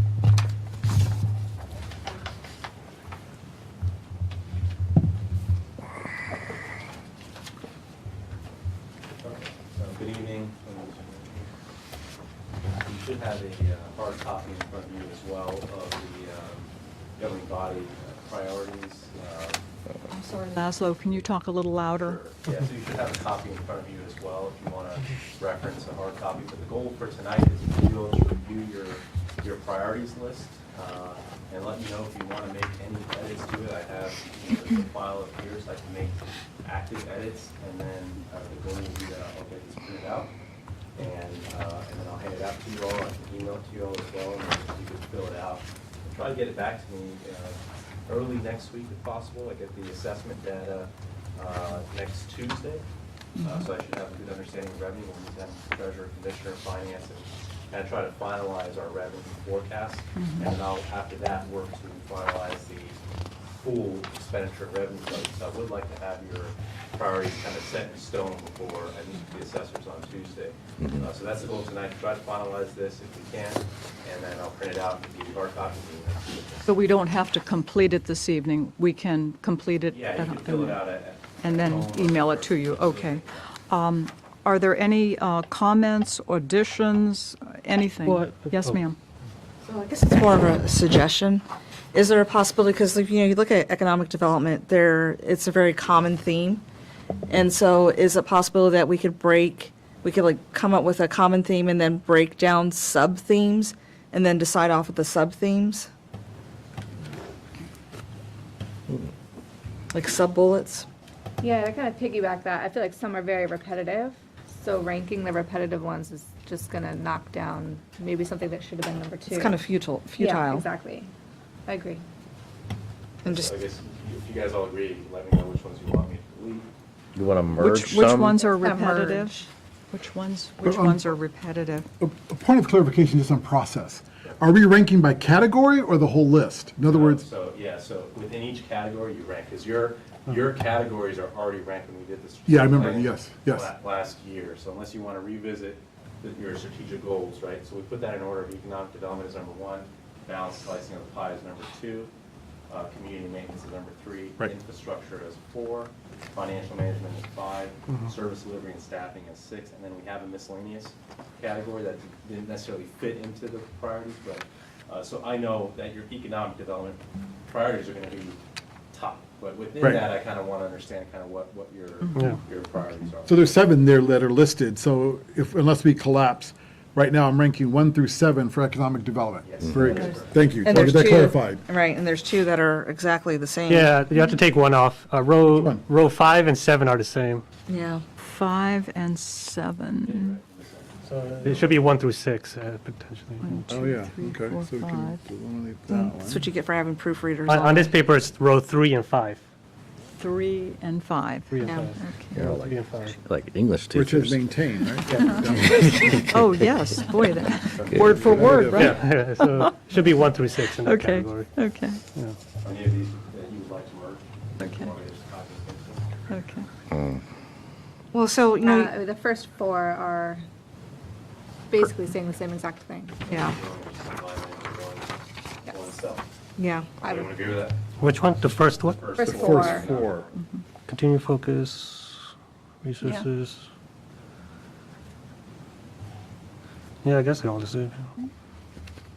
What's the, Well, and even the what's first the one. 5? I mean, what's the difference between the first 4 and the 5? And the Well, 5th? 5 just got struck. Okay, got it. And the first and the last are very similar. Okay. Yeah. But basically, you just put downtown. Well, I mean, so if you look at the first, There's everything. you know, Downtown, yeah. downtown, downtown. just don't start singing the song. But the first and the last are very much the same. It's, you know, universal coming into the city. Right. It's implied that it's just not the downtown, it's universal. Right. Well, Well, I like the that's last why- one because it's talking about a different part of the city. Yeah, I don't want not everyone to just. think we're just doing the downtown. So. So it's that one universal I can- city, yeah, Yeah. all throughout. But I think it's important not to keep the downtown as a separate category, because I want to hear from you. If you don't want me prioritizing the downtown, Yeah, no, I think it's important to keep that up. I recommend we focus on the downtown. We have Yeah. limited resources, and we gotta focus on what's gonna get us the biggest bang for our buck. So I do think they're different enough that if the governing body now or in the future kind of wants to change that, then they can kind of shift towards no focus on other parts of the city. But right now, I think it's important to call out that downtown is still a Right. part of it. Right. Yeah, Agreed. Yeah. because we're pretty much all in right now anyway, so, yeah, we've got to, But my other thought behind that is, you know, we do have some vacancies over in the commercial center. And that could be a quick churn of getting some people in the commercial center, where the downtown's still a little bit away. Yeah, the downtown is still taking up the majority of our time. when you say commercial center, could you define that? Industrial. Industrial area, Yeah. okay. My understanding was that was a pretty good turnover It is. there. It's constant. Now, Constant. The issue is kind of what's replacing what, right? So Right. whereas you used to have a lot more production happening, Mm-hmm. now it's more, over the last, 10, 15 years, more kind of maintenance and others. So that the yield of that from a tax base and perhaps for employment is not as great. So if you had, as a future, as we're looking for industrial redevelopment, that's something we want to look at, or changing our rules. We do want to try to encourage more production to occur there, but we're not there yet. It's not something we're completely ignoring, just to let you all know.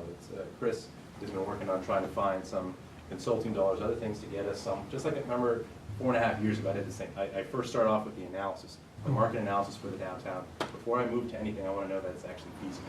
And that's what we want to do first with the industrial. And we are looking at finding kind of consulting services. We're trying to get a free one to come in and do some analysis. So it is on our radar, but it's not our priority right now. I've been very adamant that if you don't focus on your priority goal, you're not going to achieve it. And so again, I'm not ignoring the other things. It's just that's a very small piece of what we're doing. And I have to be honest, the majority of what we're doing is the downtown.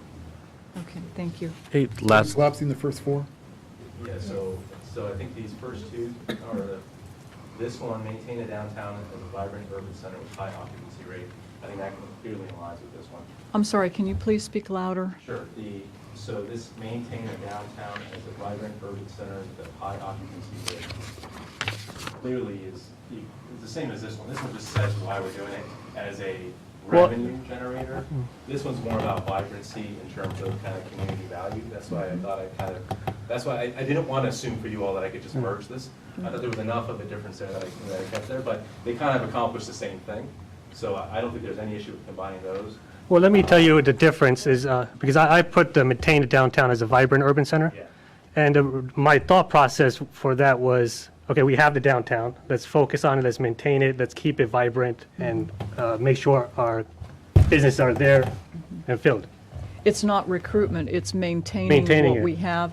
When I read that, I thought wayfinding and things of that nature. Right, that would again, contribute. businesses in there and Yeah. there. But the difference between the first one is continued focus on economic development is basically, I'm thinking as a blanketing the whole city. Bringing, I kind of want to focus on a downtown and kind of maybe pause a little bit on the economic development.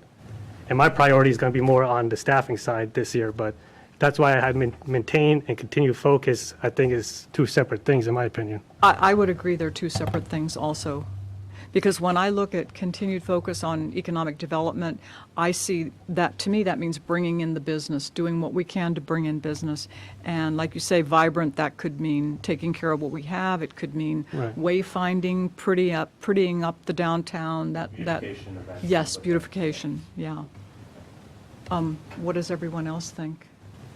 If we're going to keep that, can we write that? Because I don't want to just Want me to assume that just we're all going add to read parentheses it. some of the terms that we're calling out. Yeah. Or like IE or EG, Yeah. Yeah, and so one of the. flowers and trees. So one of my concerns with just a focus on just the downtown, I happened to look the other day and I saw that our hub zone is expiring in 2023. And that's also another, granted, it's not going to be as big as the downtown, but it's a way to plant seeds to bring in businesses that eventually can grow and maybe move to the downtown.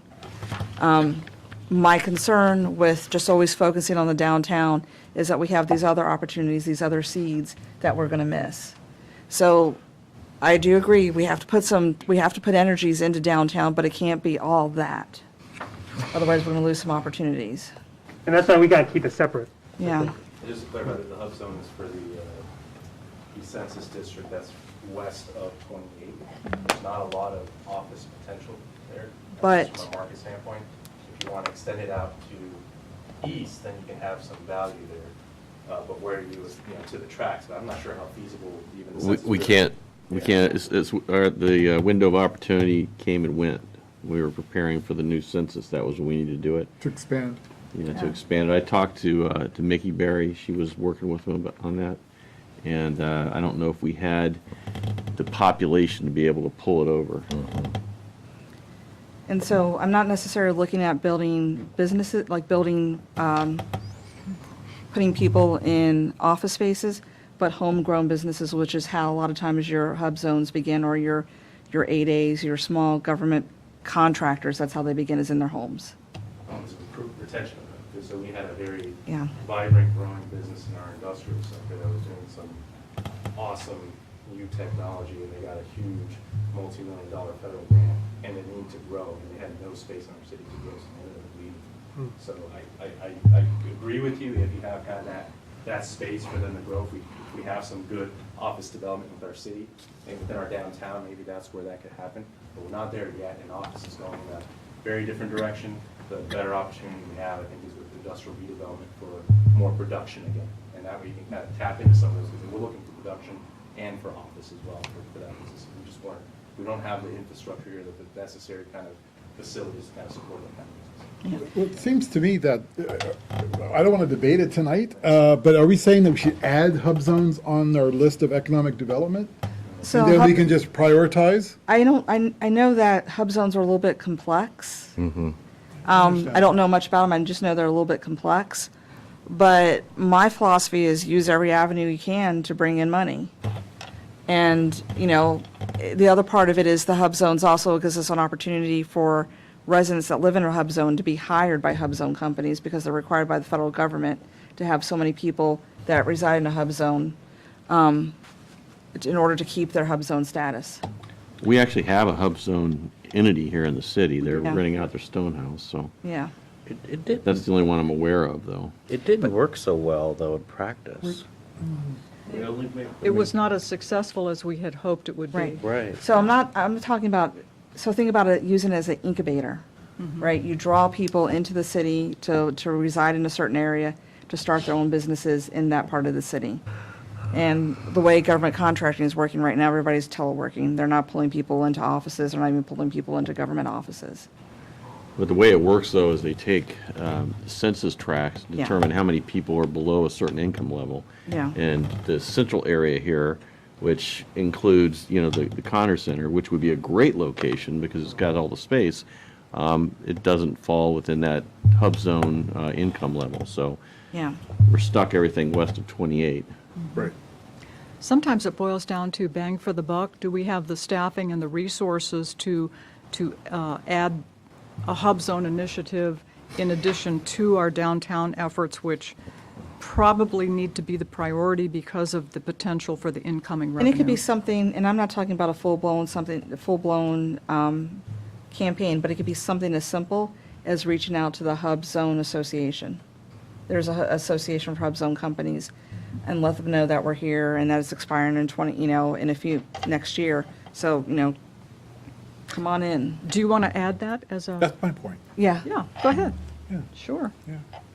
Okay. We prioritize it. How do you want the wording on that? Oh, gosh, you're making me think. How about exploring Hub Zone recruitment opportunities and maybe using Hub Zone as a business incubator?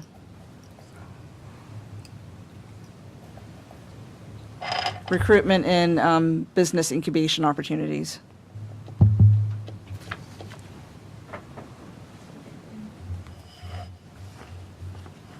Any other changes or Yeah, the condensing? balancing or balanced slicing of the pie. When you talk about your first Where one, is that, Preston? number Oh, 13, continued support, and also increased funding for public safety, I think can be combined, because that's what we're doing, right? We're just, by supporting them, we're giving them a pay raise. That's what they've been asking for. So like Which other number is that? That's, Which ones? yeah, So it's number 13, 14, 15, 13 and 16, what? 17, 13, and then keep going down. 17. And then this one, right? Yeah, Parts of it. increased funding for public safety to elevate pay. So it's keep going down. Keep going down. It's like the last two. Right, there you go, bingo, 23, Michael Jordan. 23. Increase. That one's The more last- focused on Yeah, pay though. elevating pay is different than continued support. Now that Well, what's continued support mean then? Just keep giving them money. it could be capital. Well, it could be staff too, right? Well, It could be don't- additional staff. But the last part of that is in a balanced manner. In other words, we don't want to do all for one and very little for the other. It's balanced across the community. And well, that next number 23 is also Yeah. as a way to keep other jurisdictions from recruiting our staff. So it's also employee retention. Right, and I thought that was already planned for either, next year to give them a raise, or the, This is going to be part of the FY23 budget for right. the utilization of ARPA funding so we were going to start regardless. Mhm. We're going to get a smaller portion using the city funding. So my proposal to you all is going to be to utilize ARPA funding to start our budget grows 2 and 3 years, to start that now. Mhm. The pay raise now to help with the retention. So since we're doing it anyways, is that really something we should be even, That's my proposal. You have Oh. an ARPA budget, but remember, each budget years, that's the budget and appropriations is what actually you legally authorize us to do. So you have another deliberative effort there. We did the ARPA budget. Mhm. That's, your decision to say, here's what we're planning for. It becomes reality, it became reality for FY22 because we're actually implementing the FY22 portion of the ARPA budget. But each year, you have a new opportunity to reevaluate. So I do think it's important to kind of continue to reemphasize what your actual priorities are in the budget. And see, an opportunity is just not paid. I mean, that could be, at least in my world, opportunities sometimes are a special type of training, things of that nature. Okay. And if I'm not mistaken, is there still a dearth of fire safety, people in fire safety, candidates in fire and police? For recruitment? Yeah, nationwide, yeah. Oh, I think our recruitment efforts have gone a little bit easier or better this year, right? I mean, our retention efforts at least. Yeah, not recruitment, so retention has gotten better. I think, yeah. well, But the pool- did you the big question is, did you have to lower your qualifications in order to recruit, because it's difficult right now to get police officers, and especially. Reducing my qualifications for them to be police officers, Mhm. I'm having a difficult time finding people with experience. There we go. And this is, I mean, this is more than just a Manassas Park problem. I think the uncertainty, that's what I don't like in there, and we have to reevaluate the ARPA funding, especially when we're talking about increasing our pay for our fire department and police department, because they're having retention and recruitment problems as it is, and here we are putting the uncertainty of giving them a pay raise. We should at least lock that in. Yeah, that's this process, so. Yeah, it we're is not- prioritizing. That's what we're doing. Yeah. Okay. Well, 19 and 25 are the same to his, What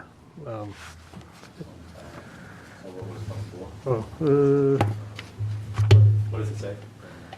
the continued support, I guess, on 19. Is that continued support for core services? Oh, yeah, continue support, yep. And then if you go down, probably 1, 2, 3, 4, 5, 6, continued support again. Continue to support the schools and public safety, police and fire.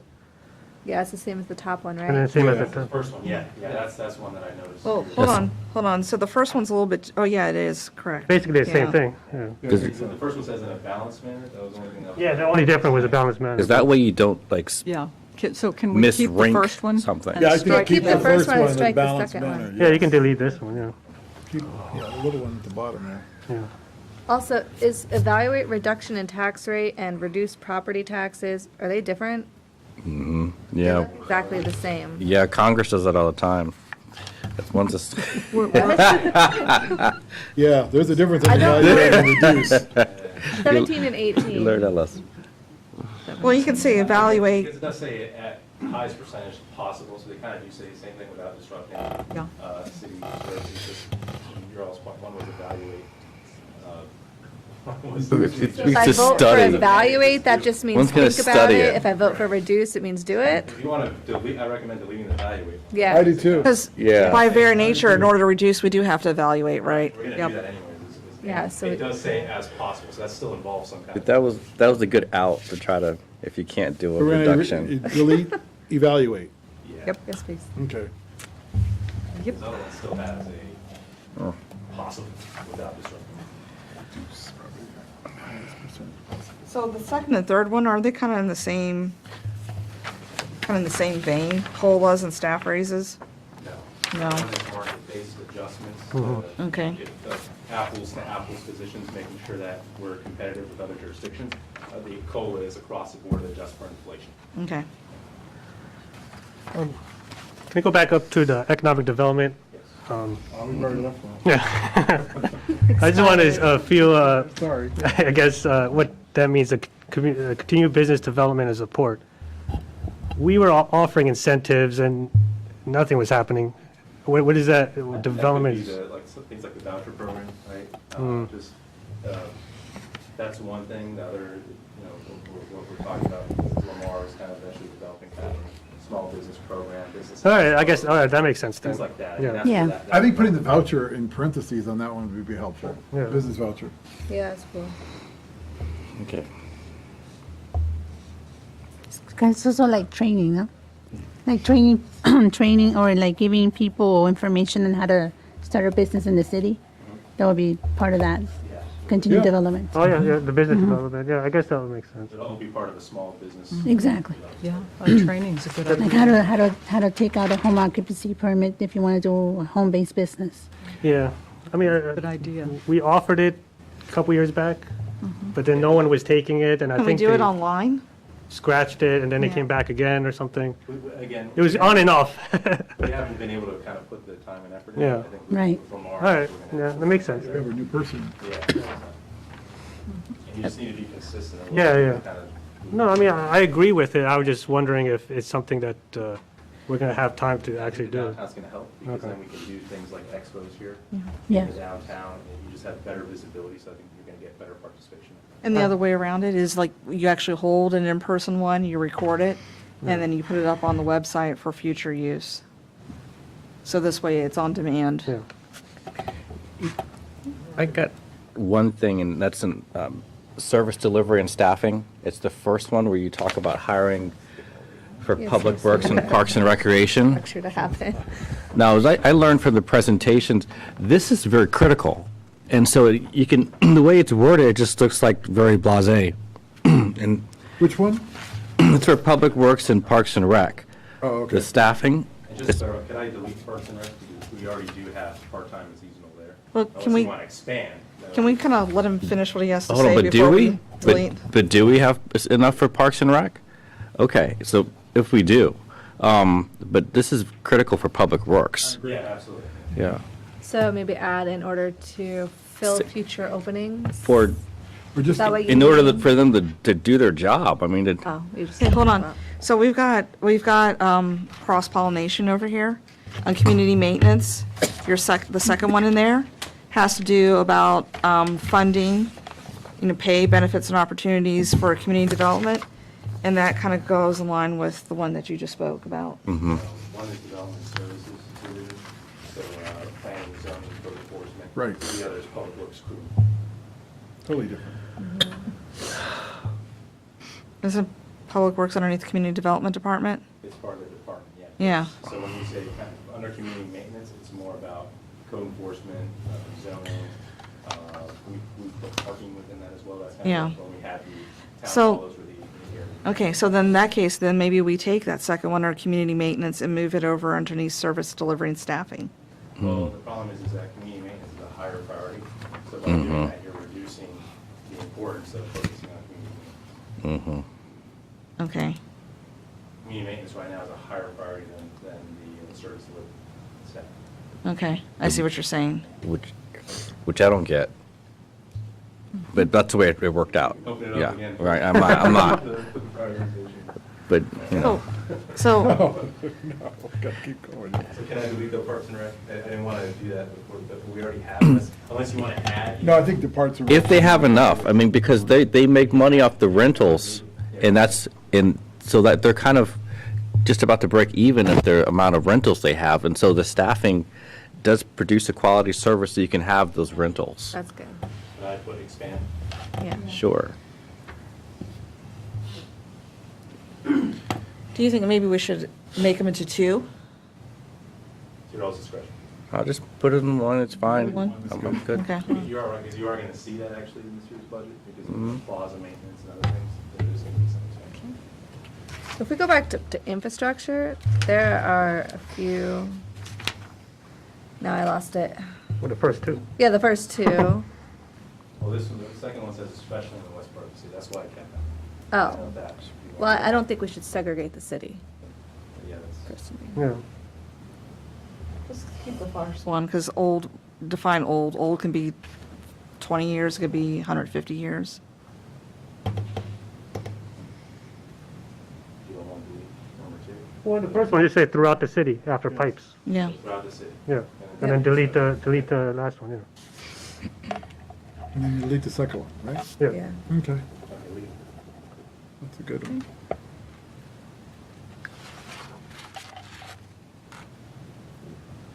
We didn't delete it.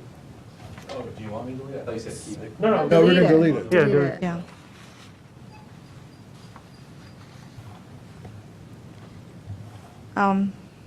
So while we're on infrastructure, the last one, repair and maintain the infrastructure citywide, wouldn't that just kind of be the same as the Oh, yeah. first one? Yeah, Yeah. I agree with that. It Yeah, is you can the take that same. out too. Yep, Take that out. yep, yep, yep. It's just more succinctly stated. Well, Okay, and so then also underneath infrastructure, the old I guess- four, I'm sorry, before I do that, just, so I knew there was a reason why. So one of them is focus capital dollars on improving. The other is repair and maintenance. Those are kind of two different things. I can just add focus capital dollars on improving and maintaining. Maintaining, Yeah. yes. well, the one above it says capital improvements. It says roof replacement, which is a maintenance issue. Can we just combine those two, the last one and the second to the last? Yeah, I can just add roofs onto this one too. Yeah. If you want. Facilities, public facilities. Oh, okay, like that sounds fine. So Then improving- you can erase both of them. Yeah. Yeah, and improving then keep it and one, you know. maintaining.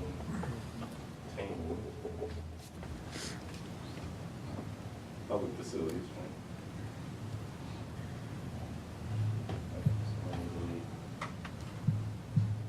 last two. They're saying the same thing. So what was the old 4 under infrastructure? Road and sidewalk repairs? Wouldn't that fall underneath underneath 1? Well, that's the extension. Extending the sidewalk along Manassas Drive by the tracks. I can delete the other components, just say, extend the sidewalk along Manassas Drive. No, no, I like that. I like, because that's needed. Because I see the school kids walk in the mornings like that, and that's dangerous. But his point is, we would leave the Manassas Drive track extension on there as a And just, separate item. yeah, leave it And that. get rid of Yeah. road and sidewalk repairs. Say, extending the sidewalk. Yeah, I think that makes sense to make it, Or it extending makes the it tighter. Yep. Yeah, right there. There you go. And don't make it a gerund.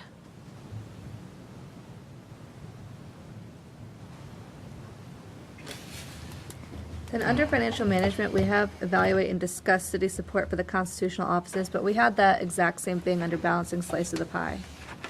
Same exact one. Same words and everything. I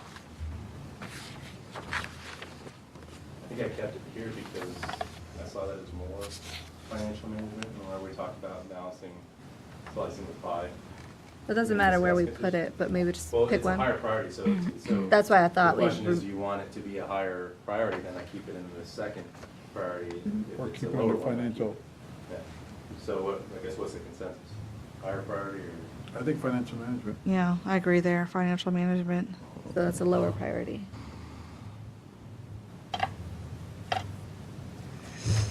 But it could be No, like, it could be- a higher one within financial management, that's a signal. It would be, yeah. It's just, it's not a perfect science, so we gotta, I know. you know, the goal is to try to do as much of this as possible. Yeah.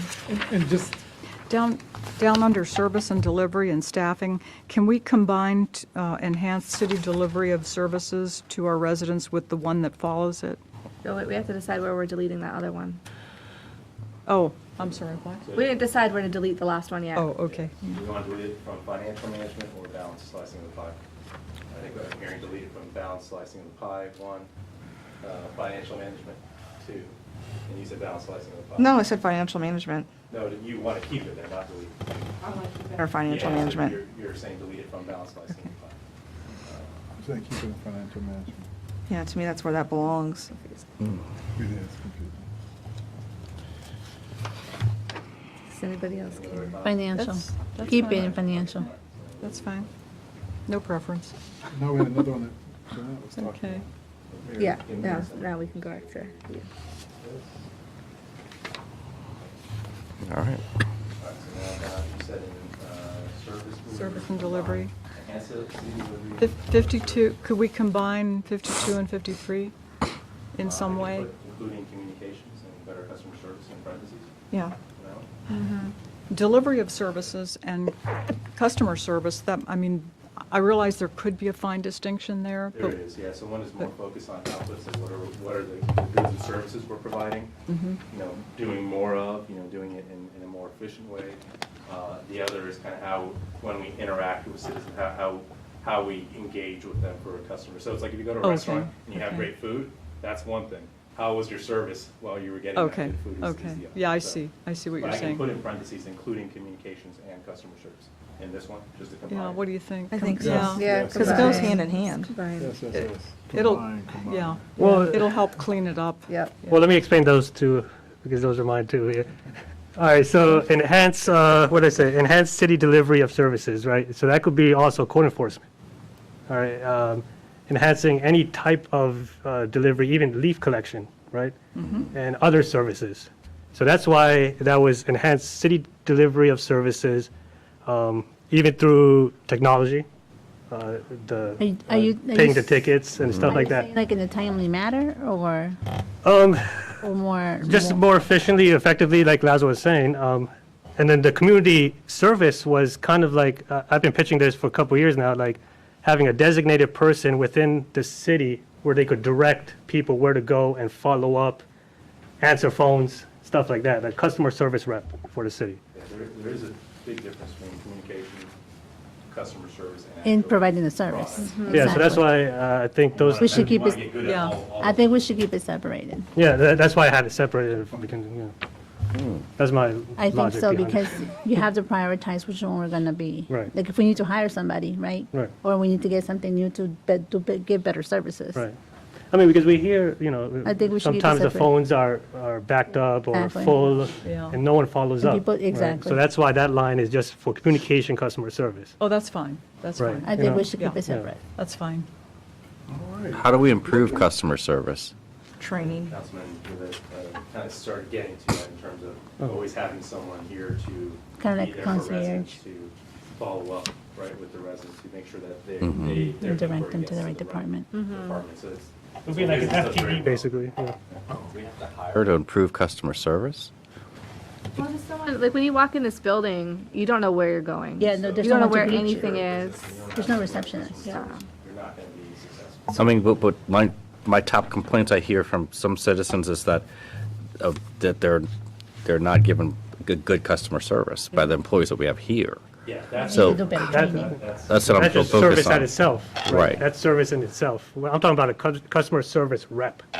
Oh, that's different. Like someone when you walk in That's here, not you're as like, yeah, that's you not need to go important as down what here I'm and bringing you up. have this Two form. elements, right? Yeah. It's responsiveness. So again, I'm going to go back to a restaurant. Mhm. One side is your waiter actually going to come and talk to you? Mm. That's what we're talking about here. The other is, how's your waiter talking? Are they pleasant or not, right? So you're asking, how do you get them to be more pleasant? That's training. The other component of customer service, can you get a waiter to come, Someone serve you? available. That's the other component of kind of centralized customer service. Okay, got it. Sorry for that. Excuse me. You don't have to go to restaurants. Makes a difference. It does. You're writing all on Yelp. Right. I was a Yelp reviewer too. I think the last one, the very, very, very, very last one, you can delete the not budget in parentheses. That was kind of taken out of context. I think it might be confusing. The city buildings, LED, which one? No, require future development to create energy efficient buildings, like leave that, but take away the not budget. I wrote that because it's not, it was like a little subtext to you, but it, So the new building is energy efficient, right? but The new city hall is energy efficient? It's not LEED. It's more energy efficient than this one. What? does it have Oh, solar it's not panels on it? Oh. Are we doing I thought it was. geothermal? No. It's not. That's a lot of money. I brought it up though. It's worth it though. To put at least. Worth it. Silver, should be silver. Got rid of the fourth floor. I know. Real energy efficient. Fourth floor is where you had the garden. Right. and The everything. green garden, Compost the green- area, yes. Any other changes or condensing, or are we good? Yeah, We're good? last point, the recycling bins for the new city hall office, was that included into the purchase of? Not at the furniture, but it is something we're evaluating. Oh, just- okay. Just to do this fiscal year anyways, within kind of this budget framework. So it's something we're going to put in Oh, no. the city hall. So it's something, we're moving forward as a staff, so I'm not sure if it needs to be here unless you guys want to tell us don't. I mean, I wanted to tell you to do it, and I asked you if you were doing it, and you said, I don't know. So that's why. At that time, but yeah, Okay. once I kind of followed up and made sure that we. Well, if it's already a done deal, we can take it out. Yeah. If it's a It's done gonna deal. she'll come at you. Well, it's huh? not in here. And they're People actually throw going to their water bottles recycle, in not like in buildings I've been in before where they take it and dump it in the But trash. I was thinking we could replace it Put it in the for recycling bin, right? the glass recycling. Again, we'll always ensure that our. I'm not even talking about that. contractor- No. Because you could put glass recycling in your recycling now. Truck, there's no guarantee that when the recycling truck gets. Yeah. it's still gets I just don't want, I've worked in too many commercial buildings where I've had my little blue one and my trash one, and they take my little blue one and they throw it in the trash. Oh, and that was the other thing I had said to you, but I think I forgot to email you, like, real recycling. Money to, because you said our contract is coming up. That's the industry thing. Like, better, more efficient disposal services, however we want to put it. So you're saying, I'm trying to figure out exactly. How to word it? That's how tipping. to Yeah. word That's that. like an industry problem. It is. That's the- Yeah, But I yeah. think, that's why I want to see where you're getting at. Are you talking about? I'm looking for moving to a someone who's contract? actually going to put the effort forth, Yeah. rather than just be like, I don't feel like it today. That's an important part of your contract evaluation for. Yes. As we evaluate vendors for who to. Or the Yes. RFP. what we Someone who's going to request in the RFP. try. I'm not saying they're going to fix the problem, but Right. who's not just going to throw their hands up and be like, no. Well, they do, I don't know if they still do, but they used to do at the bin inspection, so that if the recycler comes along and he sees that there's junk in the recycling bin, he leaves it for the garbage. If the garbage man comes, he sees that recycling is contaminated, he'll go ahead and take it. Yeah, that makes sense, but I've had the garbage truck spill the garbage in the street and pick it up and put it in my recycling bin. So he's contaminating my recycling, which I have worked all week to not contaminate. Wow. So I was talking about a little bit more More training. Pride, yeah, pride in the work. That's not our employees, so. No, I know that, but I'm looking, like, in a contract, if we're going to be exploring a contract. That's Patriot. That sounds like something we might want to have a private conversation with I Patriot. have. Oh, well, Yeah. No, we've already had, and they've had supervisors follow. Okay, Yeah. okay, but okay. just, if we're, You're saying more teeth in the contract. yes, yes. Penalty, again, so we'll have to kind of, I think, visit that. Well, it's important now because the RFP is going to be going out here shortly. Right. So, I mean, what do you want to see in the contract? Because I really need to know that. Because I'm actually reviewing the RFP. I can tell you what some of the big concerns I've Well, just heard or because Leslie pain told me to points. put it No, in no, I there, agree. It should and be. I forgot. Yeah, what the big pain points I've heard from residents is when they dump the trash, Yeah. not letting it spill everywhere. The customer service, Yeah. both on the street and when they call. Yeah. And then trash cans. I mean, right now it's hard to get replaced trash Yeah. cans. So if you I've been drive asking around, for a while. yeah, missing lids, Yeah, missing broken- wheels, Yeah. and then not to mention, the what do you call it, duct tape jobs to keep Well, I the holes. suspect that the replacement of the trash cans is probably somewhat related to the fact the contract's ending, and that's a capital cost they're going to have to incur. Yeah. That maybe they can't then expense over, they're not going to cover that cost. That might be I've it. actually offered to pay for it. But I don't get that, Dean, because they have an automatic escalator in terms of what they charge us. Can't escalate because the contract expires in June 30th, and it can't escalate until the next renewal period, which would be July 1st. They don't have a renewal period anymore. So just because of that, they stop providing I the don't know. bins? I'm just speculating. Yeah, I guess. I don't know if that's the case or not. I think you're going to see increased costs regardless. Oh, yeah. Gas, fuel. Yeah. I did want to just address one thing here. So Patriot in particular, they're going to be opening their recycling center here in the city. That should take a lot of the, a lot of the cases where they're just dumping the recycling bin in the trash can. They're probably going to be less likely to do that because the reason they do that now is if they dump that into the recycling truck and they take that to a recycling center and they there say it's contaminated, then Patriot has to pay a huge fee, a fine. Whereas if they're doing it locally, they can just pull it apart. And so I'm not saying that will remedy that, but I think it's much likelier, or much more likely that it will be not a big deal. I think you may, I guess, could spend more theoretically, and we could talk this over with the team, but single stream recycling is a lot more challenging for them, or at least from a acceptance standpoint than multi-stream, where you can actually properly segregate and see what is actually, what's hot in the market, what's not. And I think it improves the chances that those items that are market viable right now do get recycled. But when they're mixed in with other stuff, they may not. Yeah. That's the better way to do it. I just don't know the feasibility of doing that within a contract.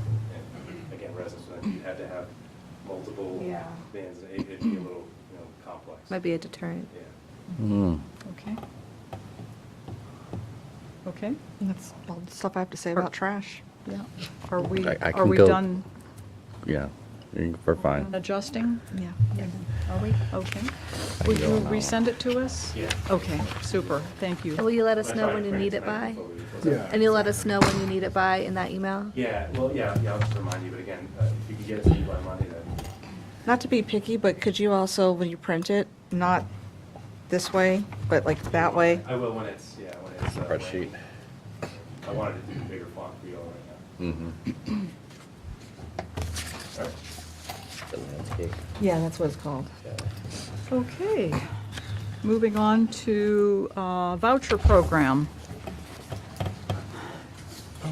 Do you have anything to add? Yeah, Lamar Okay. did speak with the town of Occoquan, and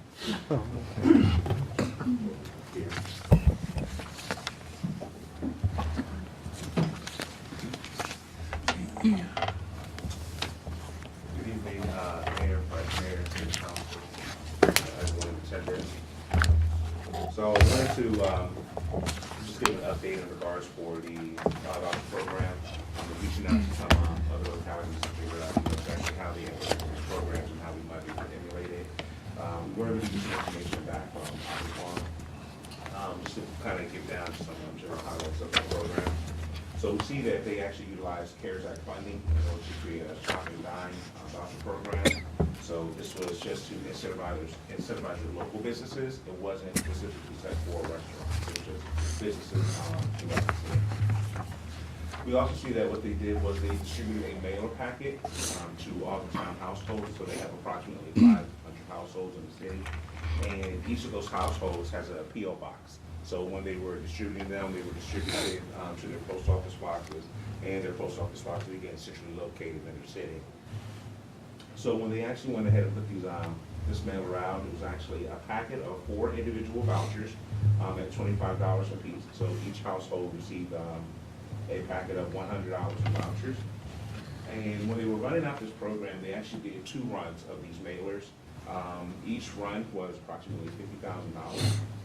And when you actually go ahead and take it into the number of vouchers, that's approximately 2,000 vouchers that were distributed. When they went ahead, one was in December of 2020, and then another one was distributed in the May-June timeframe of 2021. So each run created about 15,000 in voucher value for the town businesses.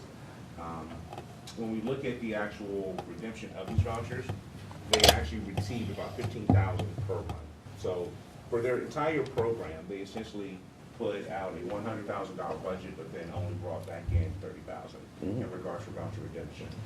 So there's a few things that we kind of want to look at here. Number one is about the 30% of all the vouchers basically being redeemed, a little bit more than 30%. And so it's the matter of, is that something that we want to look at as a successful benchmark, seeing as how when we look at our town compared to their town? It's also in the matter of kind of looking at how they were redeemed. And so again, it essentially seems that one of the big takeaways of this particular program here is that we're not going to be able to give an apples to apples comparison when we try to compare our program to their program. So I definitely think that we're going to. I'm sorry, I couldn't hear, what was the locality? This is Occoquan, town of Occoquan, Okay, yeah. thank you. But just basically saying that we're not going to have a apples to apples comparison in regards to running our program. But what we can do is try to take some of the takeaways that they had. For example, one thing that they noticed was that for those that used the vouchers during that first run, they were more likely to use it in the second run, as opposed to people that did not use it in the first run were also basically not really interested in using it in the second run. Again, considering that Occoquan is a very small community where most of their residents live within walking distance to a very robust downtown area, we also don't have that as of yet. So, we also want to make sure that we're looking at that particular aspect as well. And for me, the biggest consideration is that all households are required to have that P.O. box since the post service doesn't deliver there. And like I said, because it's in the middle of the town, you're essentially able to go pick up your voucher and then essentially within 20, 30 feet, start to go ahead and utilize it. So those were some of the things that we were actually looking at in regards of how the program was instituted. And again, based on the numbers, is 30%, something that we would consider to be successful. So with the different population demographics, and again, we're not sure how to, really clarify how much or how different Manassas Park is from Occoquan. We're also looking at in regards for distributing, when we look at the houses, how are we going to make sure that we can try to do something similar to make sure that we're offering a centrally located distribution point. And also, we have to realize that we do have significantly less shopping or dining options than Occoquan has as well. But all in all, like I said, it's not an apples to apples comparison.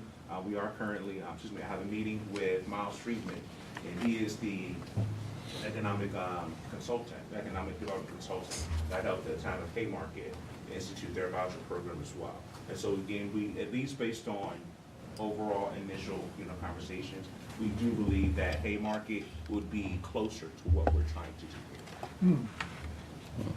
Interesting, okay.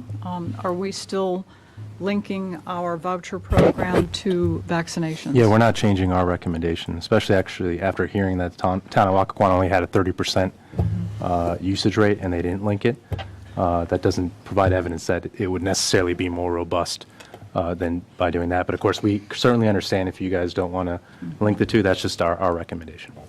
Okay. Well, first, I've given a lot of thought, and I really have not changed my mind since we met last. I want to be totally clear. I strongly support giving economic help to the businesses and to residents in the form of vouchers. And I think we should get these vouchers out as soon as we possibly can. We need to streamline the process, get them out as fast as we can. But I really don't support linking economic assistance to vaccinations. Because it's a public health thing, the city should, of course, vigorously continue to advertise the availability of vaccinations and then let the public make up their own mind. But I think linkage is exclusionary. It will exclude too many people, so I really haven't changed my mind. Comments, questions? Yeah, I mean, I agree with Madam Mayor here. I think let's focus on the voucher for the whole city, and that's my recommendation as well. So I think it will help the businesses, the revenue, get the people out there shopping, and then we can focus differently on how we can increase vaccinations. But I think, like I said, let's get these vouchers out there because a lot of these communities already done it 2 years ago. Yeah. Just to clarify, whether we link it to vaccinations or not, the timeline's the same. So deciding one or the other doesn't speed up the timeline for getting the vouchers out. Just wanted to clarify. Okay. Any other comments or? I have Yes, ma'am. an idea. Because I'm on the fence. I'll be honest, I'm on the fence. But for those that, are already vaccinated, they don't want to go stand in line to get their voucher, can we somehow have the vouchers up here? So like if you pay your water bill, you get a voucher when you pay your water bill? Does that get rid of the 3-week time frame? Yeah, The so the again, 3-week time frame was important for reconciliation and urgency, right? correct. Plus, we wanted to hand them out at the site, right? So we want to expose people to all three of our major shopping centers. And plus, we're going to have health officials look at the CDC cards versus our employees, and then all we do as employees is provide the vouchers themselves. Yeah. Because I'm thinking there's people like me that I'm not going to come down. I've already been vaccinated. I'm not going to come down there. First of all, I don't have time to stand in line. But then it's just me. So in some way, I'm someone in that situation. If we use a persona, that person, that resident, would then kind of be penalized for already having gotten the vaccination and not wanting to go and stand in line. Well, everyone has to wait in line, regardless if they're vaccinated or not. So. Well, she's saying they might not come out. Yeah, that's probably the That they're best way to put vaccinated it. already. She's saying that they might not come out. Yeah, for so you the prefer program. kind of the mail route or just, distributing to everyone essentially, regardless of vaccination Yeah, because status. isn't the Yeah. bottom line and to kind of get more people into the restaurants to get. No. Yeah. I think that you should get them in the mail as soon as possible. Well, how much would it be to mail? Does that increase the cost quite a bit? It would to mail it all out. It How much absolutely would that be? I don't know. We'd have to go in and I mean, assess it. But again, we have the example if 30% in such a small town, so just mailing does not equate to usage. I think Right. distributing at the point of sale is the more effective. Right, I mean, we could distribute it at those sites, or just put a blast out saying, hey, pick up at the library, city hall, community, police department. Right, just show your CDC. So show a city ID, have a stack ready, and then they just hand it over to them. Yeah, it would just be at City Hall. Yeah. Or I guess we could move Lamar around, but the police aren't going to be handing it out. Well, would you want one central location to hand Yeah, them because we out have one so you could economic track it development. easier? Yeah. Correct, yeah. Okay. If that's the route you guys want to go. Well, when I you're guess handing first to out, decide, what are you tracking when you're handing out? So what would you be tracking when you're handing them out initially? So, provided in this scenario, if I were the one visiting the location and handing them out, I would only be asking for a valid ID that shows Manassas Park address. Right, so that's what I'm saying, so like somebody at the library, like Holly, could ask for that. You could ask for City Hall, and then like somebody from the Parks and Rec staff in the front could ask for city ID. Yeah, let us come back to you all with Okay. a staff recommendation if you want to change the parameters of the program. Because that's something we have to evaluate. I haven't spoken to Jay or Holly Yeah, or the other about this option as is well. to Yeah. do those events. Yeah. So the way we have it structured right now is to do the events. If you guys don't want to do that, then let us come back with an updated recommendation. So could you offer that, so another parameter, could you offer that at the same time, at that same week that you're doing the shots? So that it ties in with the 3-week timeline? Offer what exactly? So if we decide to go the route where you can go to the rec center, you can go to the library, it's only going to be the same week that, because I'm trying to find a good solution for both, or trying to come up with a good solution for both. It would be held the same week that you're doing the vaccination clinic, where if you come, you get vaccinated, you get a voucher. So But this way, I guess just so I want to understand the parameters, but for your program where we're distributing at these other locations, we're not asking for proof of vaccination. correct. But Okay, I'm yeah, saying so- if we did both. We did both what? If you had the clinic where people go down the original idea, let's call it the original idea. Yeah. So if we had a hybrid where you had the original idea, plus where folks don't have to show proof of vaccination, they just go and show proof of residency, then that the ability to get the ability for someone just to show proof of residency, that time frame would coincide with when you would hold the vaccination clinic, like that week. Yeah, if the goal, again, is just to distribute out and not tie it to vaccination, right, then, yeah, I mean, that could be an option. Again, we would evaluate distribution methods, again, but what we're trying to get to tonight is, do you like this program or not? Do we want to modify it and then let us come back with recommendations for how to, like, the key question is, do we want to link it to vaccinations? Because if you don't want to link it to vaccinations, there's multiple other ways we can do this. Hey, how much does this program cost? It depends on how many vouchers are redeemed. Well, how much, I mean, what's your estimate? We don't have we have a budget, right? So total budget for ARPA that we have for the full program for small business support is around $247,000. For this specific one, we have about $150,000. I don't think we're going to use all $150,000. And then again, the goal was to come back to you all in the summer, evaluate how the program went, and then determine how we would adjust and implement maybe a different type of program. So at we're that going to time. use at least $100,000 on this program. I don't know. I can't tell you. It all depends on If they all customer redeem it. demand. Yeah. Percent, If they're all, that's- for just a few citizens. Well, if No, we, because they had to redeem them. suppose that's we only redeem. do get the 30%, the remaining funds, can we just give it to the businesses? Yeah, exactly. That again, Allocate it just to somewhere else. remind you all, Yeah. we want to implement this program and then come back to you all in the summer and evaluate how it went, and then we can adjust. We can Right. do direct business grants. We can do, Yeah. other points of other methods of distribution. So this isn't the last program unless it's incredibly successful, which is a good thing then. Like if we end up burning through the entire budget, well, then we did our job, right? If 10,000 of our residents get it and use it in our restaurants, then case closed, the kind of mission complete at that time. Right.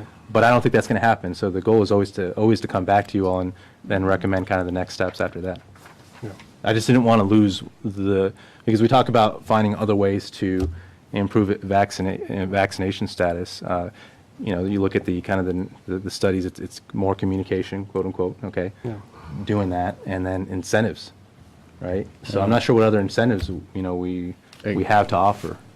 I agree with the mayor. I mean, I'm not for the tying it to vaccinations. I'm just not comfortable tying economic assistance to vaccinations. Well, let's take a consensus, so we give him direction tonight. Okay. So, I mean, yeah, I'm in, not linkage to vaccination for me. Daryl, link or not link? Well, I'm concerned of what our health officer told us and how Manassas Park is way behind every other jurisdiction when it comes to vaccination rates. So I'm concerned about the data and what it shows, and so I'd like to see it linked. I think it's been proven that this causes people to go out and get vaccinated if there's an economic incentive tied to it. So I'm in favor, but I think it's going to go down in flames. We'll see. Okay. I also agree to link it. Link, okay. I agree to link it too. Link, okay. Preston? No. No? Okay. Uh-oh. Laura. You are the tiebreaker. I kind of equate this back to, like, you give a child, they get an A, if they get an A, they get a prize. And end of the day, I think people should just do their duty because it's the right thing to do. And I think there's, we're 2 years in, we've had the vaccines for more than a year. At this point, there really is no reason for people not to go get it, other than if they wanted to get it, they could go get it. So I guess it's my way of saying no. Don't link.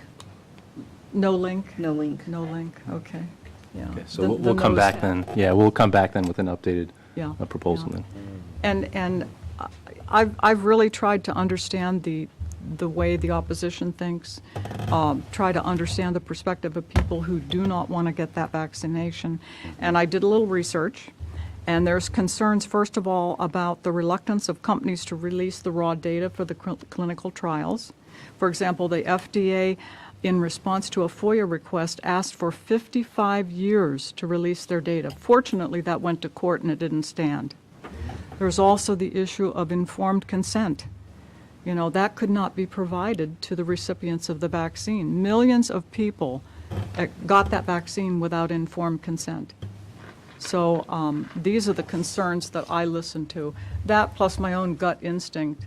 And the fact that the logo was one of the creepiest logos I've seen in a long time. Oh, yeah, that took me a while to figure With out the what fork it was. and the needle. Yeah. Yeah, that's pretty creepy. Yeah. So okay, so the noes have it. I don't think it was great. Thank you. And Laszlo, another way you can, if you want to just do something different with the vaccine, we could just get like a food truck, get a DJ out there, and say, hey, get your vaccines, have free food, something like that. That would be our plan too, Yeah. again, since we're not linking it. Well, it would be but separate then. We'll still have it at the events. If we want to go the event route, we'll still have the vaccination DJ. opportunities. It just, We had it's a not going to be Latino like that. festival, people got it done that day. Yeah, that's true. Let's do the next fine. thing. Yeah. Please. Thanks a Are we, lot. are we ready? Do you have enough guidance? Are we ready to move I on? think you want some marketing. Okay, thank you. Want some marketing. Okay, moving on to Matrix of Needs DSS staff report.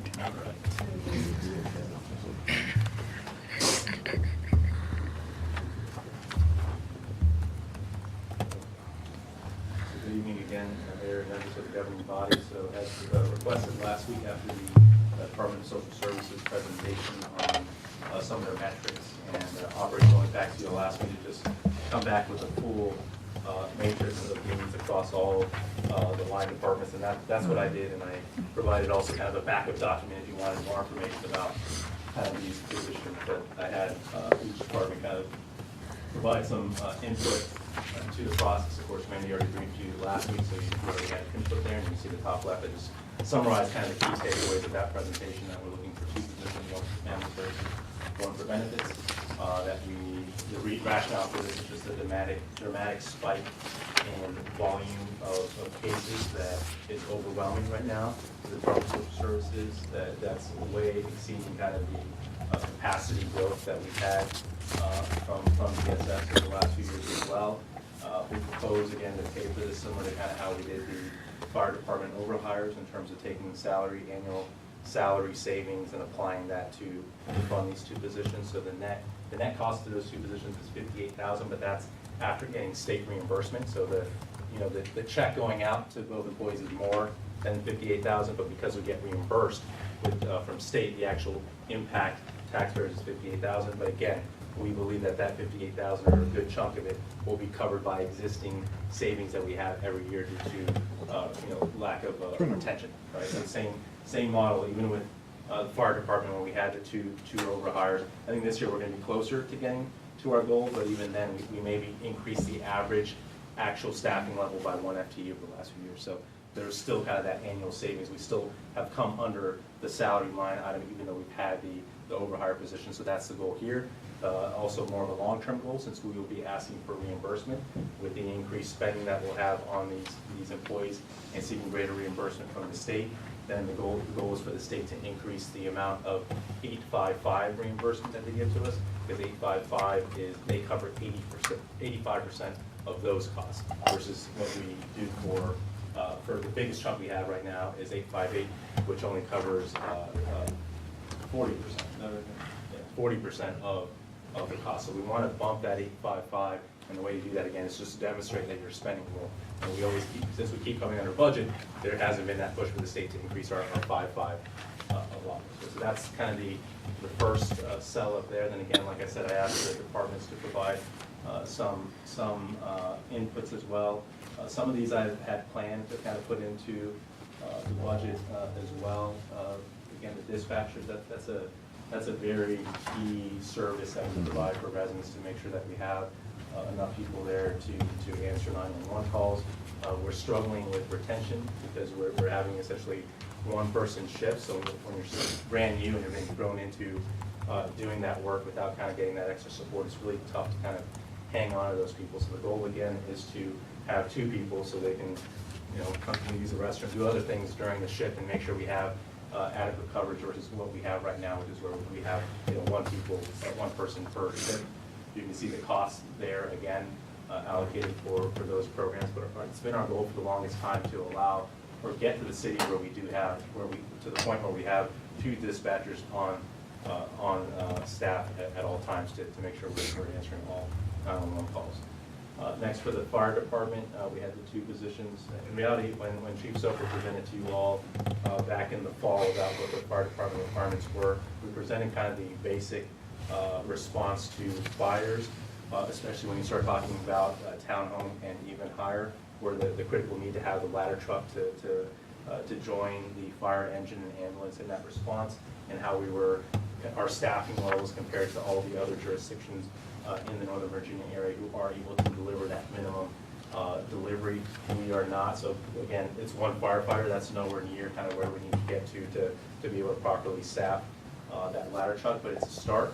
So that's for the firefighter. For the assistant fire marshal, since again we're short-staffed throughout the city, the fire marshal is also the kind of the lead for administration for the department, right? The budget, tracking overtime, all those things, working with Linda and Chief Soper to manage that. But he's also 24/7 on call for actual fire marshal duties, along with his day-to-day fire marshal responsibilities. So anytime he goes on vacation, we technically don't have full coverage. We've been training, an existing employee for kind of part-time service, but they're always called for regular shifts. Chief Soper has some of those capabilities as well for fire marshal services, but we believe it's imperative to have someone to partner with Robbie to make sure we have adequate fire coverage, and again to allow Robbie to continue doing his great job of taking kind of more administrative lead in the department, as I've been tasking each department again to get better with kind of the financial management elements and planning.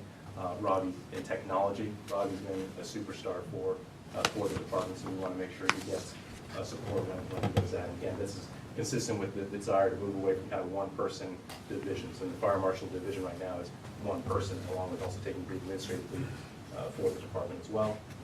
I'll move down to Parks and Rec and kind of move to the left. So Parks and Rec, the goal again is for one park grounds supervisor and one event supervisor. So from a volume standpoint, it's actually very comparable to ESS, where we had 2 park managers, and then we added Williams Park, which is the biggest park to the city, and now we're about to add a downtown plaza, which is actually a Parks and Rec asset for events and other things. So those 2 park managers need some support now with the expanded service level. So again, Williams Park, you added at least, between the Williams Park and the plaza, you're adding at least 40% kind of load without any increase in kind of subsequent staffing for the parks management, right? And again, there's concerns when you don't, for part-time recruitment right now, all of recruitment right now is challenging, right? There's a lot of other places that are paying a lot more for starting pay than we are. So it's tough right now for us to recruit. By having another full-time ground supervisor, they can help out getting 2 park managers when we're a little bit low on part-time staff as well, beyond helping those 2 park managers manage the additional assets that we've added over the last few years. Again, Williams Park, I think, was a great investment for our community. I think there's a lot of high level of satisfaction from our residents with that park, and I think it's important that we provide the resources to properly maintain it. The other one's the events supervisor, so we see this as an economic development initiative. We know priority number 1 that we discussed earlier tonight was economic development, and what else besides Lamar and my efforts, right, to kind of make this work. And we always talked about how to ensure a strong downtown, you're going to have a robust events portfolio as well, along with marketing and other things as well. So having that events supervisor to support the current events manager who's doing all citywide events, but this person to really exclusively focus on the downtown is also going to be, we think, a critical position for staffing capacity, but also we believe that's an economic investment as well for the city. And then moving on, of course, to Calvin's department. Calvin did a great job of briefing you all a few months ago on the issues, and of course, crew workers. That would be the top thing, but we're struggling with even filling vacant crew worker positions right now. And that's why that's not on this list, because why add additional positions if we can't even maintain what we have right now? That doesn't mean we don't need more crew workers. It just, we need to keep tackling that problem of pay and other things to try to be able to help Calvin to properly staff his public works crew.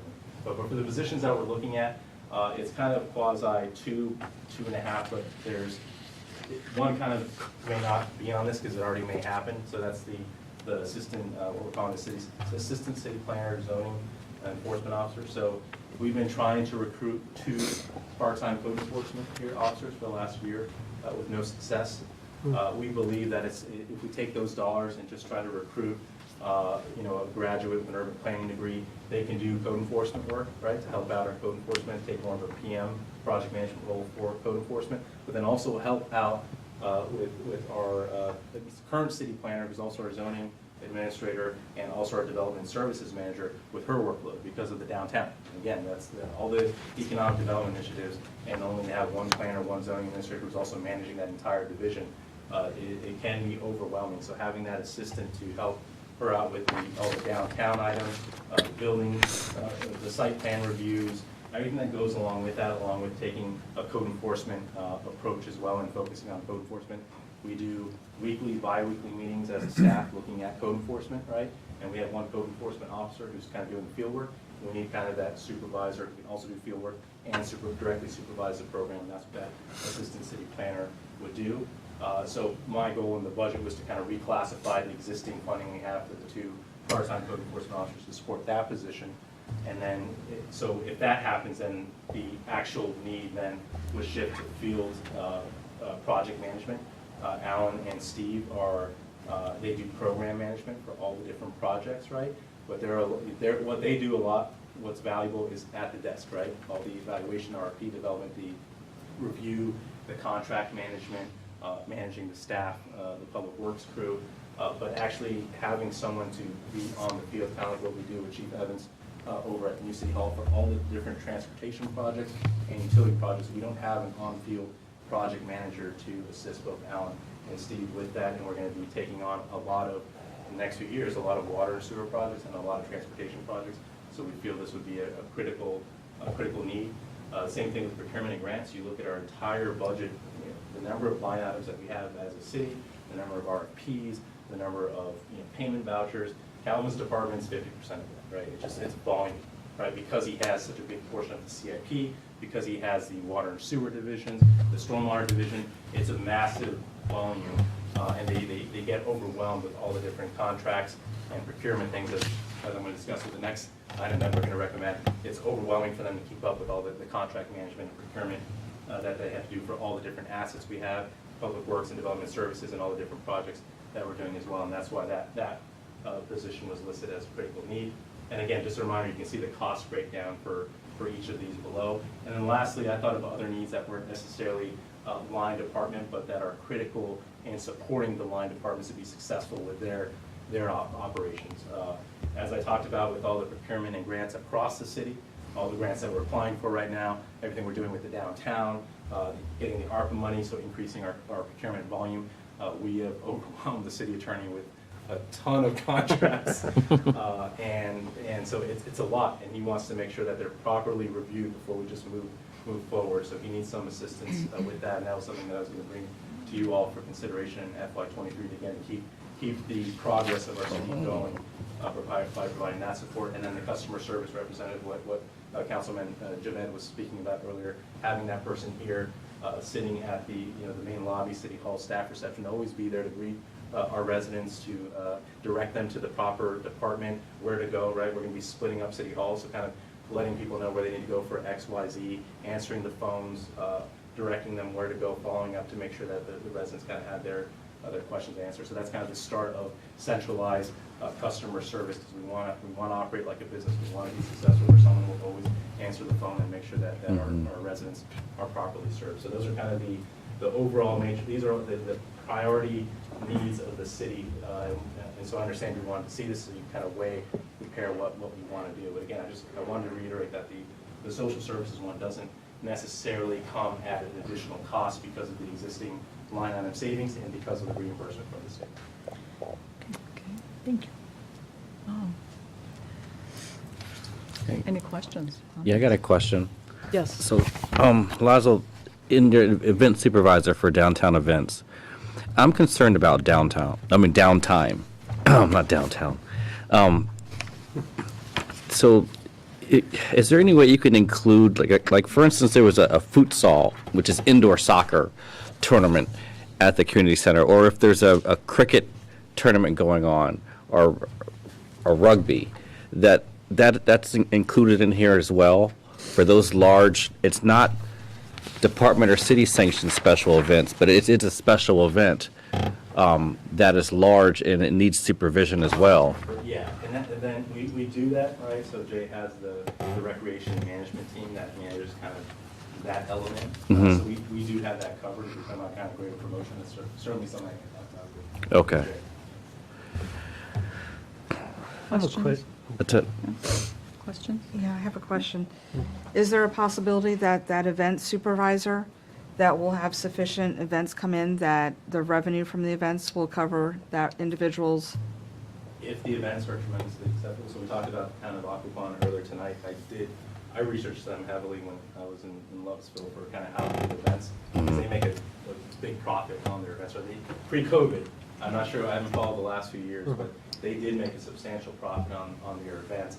They reinvested that in their CIP, but that's certainly something that we could again do to cover the salary of this person when it comes to sponsorships, beer, tents, other things. You can generate revenue to cover kind of your events expenditures, including kind of the event supervisor as well. Yeah, because back in the days when I worked for associations, that the events positions were covered by the revenues from the events. And again, we see this also in economic development, so they're bringing more people to downtown who then go and dine at the local restaurants, and then we recover a lot via meals taxes as well.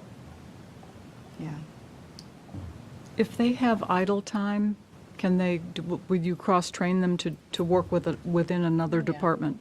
Okay. It's cross-training. Okay, But right, absolutely, yeah. The plan is not to have a lot of idle time. Yeah. Idle time in Right, downtown. exactly. It's very active. Exactly. Okay, thank you. Follow-up? No. Okay. Questions, comment? How many of these are going to be in the budget presentation? That's a good question. I gotta wait. Tuesday, I'm meeting with the assessors, so Oh. I'll figure out kind of what but again, we have a goal of tax cuts as well.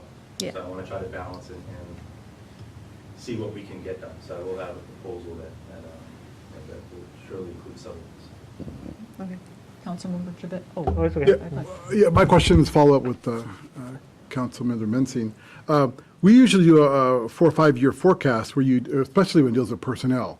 So I'm assuming that most of these positions are on a long-term, as revenue comes in from our development in the downtown, we'll be able to fill some of these needed positions. And God knows, we have a lot of needed positions in our city. I mean, event planners and things of that nature. But I would be remiss if I didn't notice that the urgency of now with the DSS person, we're talking about 425 increase in foster care, not tomorrow, not next week or next year, but now, a 425 increase in our foster care youth. A 54 increase in Medicaid cases. Again, now, the urgency of now. Some of these positions, like the event planner, is going to be great when we have a downtown plaza and we have events to plan around it. But DSS came to us saying there's bad morale, poor morale because of being overworked, 425%. And for us to then just blindly say this is part of the budget process, I think we're missing the opportunity of the urgency of now. That department is sinking with the weight of our poor youth and the most needy of our population. And for us to say, let's hold off, to me, just isn't acceptable. So I'm hoping that we at this dais see the importance of that DSS position. It's clearly up there, 425% increase in foster care youth alone. And the question is, what are we going to do about it? Are we just, and given the fact that most of the salary is paid for by the state. Most of the salary is paid for by the state. We are getting the most bang for our buck by that yellow square than any of those colored squares up there. And I agree, they're all important. But the urgency of now dictates that we should be doing something for DSS today. Today by meaning within this fiscal year? Yes. And not wait Yes, until- absolutely, yes. Meeting. Yeah. You mean this Well, I meeting, don't- right? Well, I would like to do this meeting, but I'm not sure, I would love to have us done this meeting. And we have the director here, see, we could answer any specific questions that we have for her. But I think she's made her case compelling to us, that they need that one family health service position. For $58, again, the state is paying the bulk of that salary. Why are we putting off that decision? When 425% increase in foster care is occurring today, right now, as we sit here and breathe. Let's, In addition to the urgency of now, I also see where the two dispatchers at the police department Right. are extremely urgent. I mean, they cannot, Chief, is it correct that you cannot hang on to people because there just isn't the time to train them, or there's not the flexibility? Then let's take some of our, That's correct. so let's take some of our ARPA money and let's fund those two positions, the blue and the yellow. if But the I'm, point is, we need the dispatchers, I would agree, we need them. But again, I see percentages up there, and so let's do both with our ARPA funds. We've done it for other positions in this city. No. We've funded ARPA positions. So why not do it tonight? I agree with you, Councilmember Moore, on the DSS position, but my understanding of the 425%, please correct me if I'm wrong, was it due to one large family? That was 5 of the 21, but it's still, it wasn't entirely due to that. We've had a steady uptick, so if you look at the graph a few years ago, I think it was 10, and it jumped up to 21. So that one family was 5. 40% of the entire increase. But it doesn't mean we don't take care of them. It doesn't mean we don't take care of them, but we got to break it down. It's due to a large family, but we do need the position. I agree, because it doesn't, you still have the Medicaid cases increase and all, and the morale concern. And the CPS, that's Child But Protective I'm just Services. making sure we take a very And your granular point is well taken step. about reimbursement from the state. That's huge. Right, I'm just making sure when we look at stuff, we break it down to the granular level to make sure we're looking at the data to support our decision. We didn't predict that 5-kid family coming on board. Right. We just don't know what's going to happen over the next few months as well. That number could skyrocket with not just one family that has multiple kids as well. Right, and that's low-hanging fruit, I agree, let's take care of that, that's well needed. How much Today. of the 58,000 is reimbursed by the state? No, so the total amount is more than Higher. 100,000. Right, so it's the 58,000 is the leftover. I just wanted to clarify that. Salary and benefits, but again, if you looked at those salary savings, they range between 35,000 and 70,000 per year. So I believe the majority is going to be covered by the savings. So it's almost no net impact on our budget. Salary savings is going to cover the bulk of it, and the state is covering the other. Am I reading that right? That's correct. Okay. Okay. So no net increase. Well, I don't understand the deliberation. No, I agree. Yeah. No, I Okay. think we're mostly in agree. So do I make a motion? Is No, that acceptable? I agree, I just want to make sure we're having a good process in doing this, we're not just jumping, right? So we're being deliberate about it, and that we're looking at all that's available. That's all, I'm just making sure I'm having a good process, good process leads to good results. But if we start jumping and doing stuff on urgency and now, then we'll have a helter-skelter type of decision-making process. Could I ask the director a question? Go on.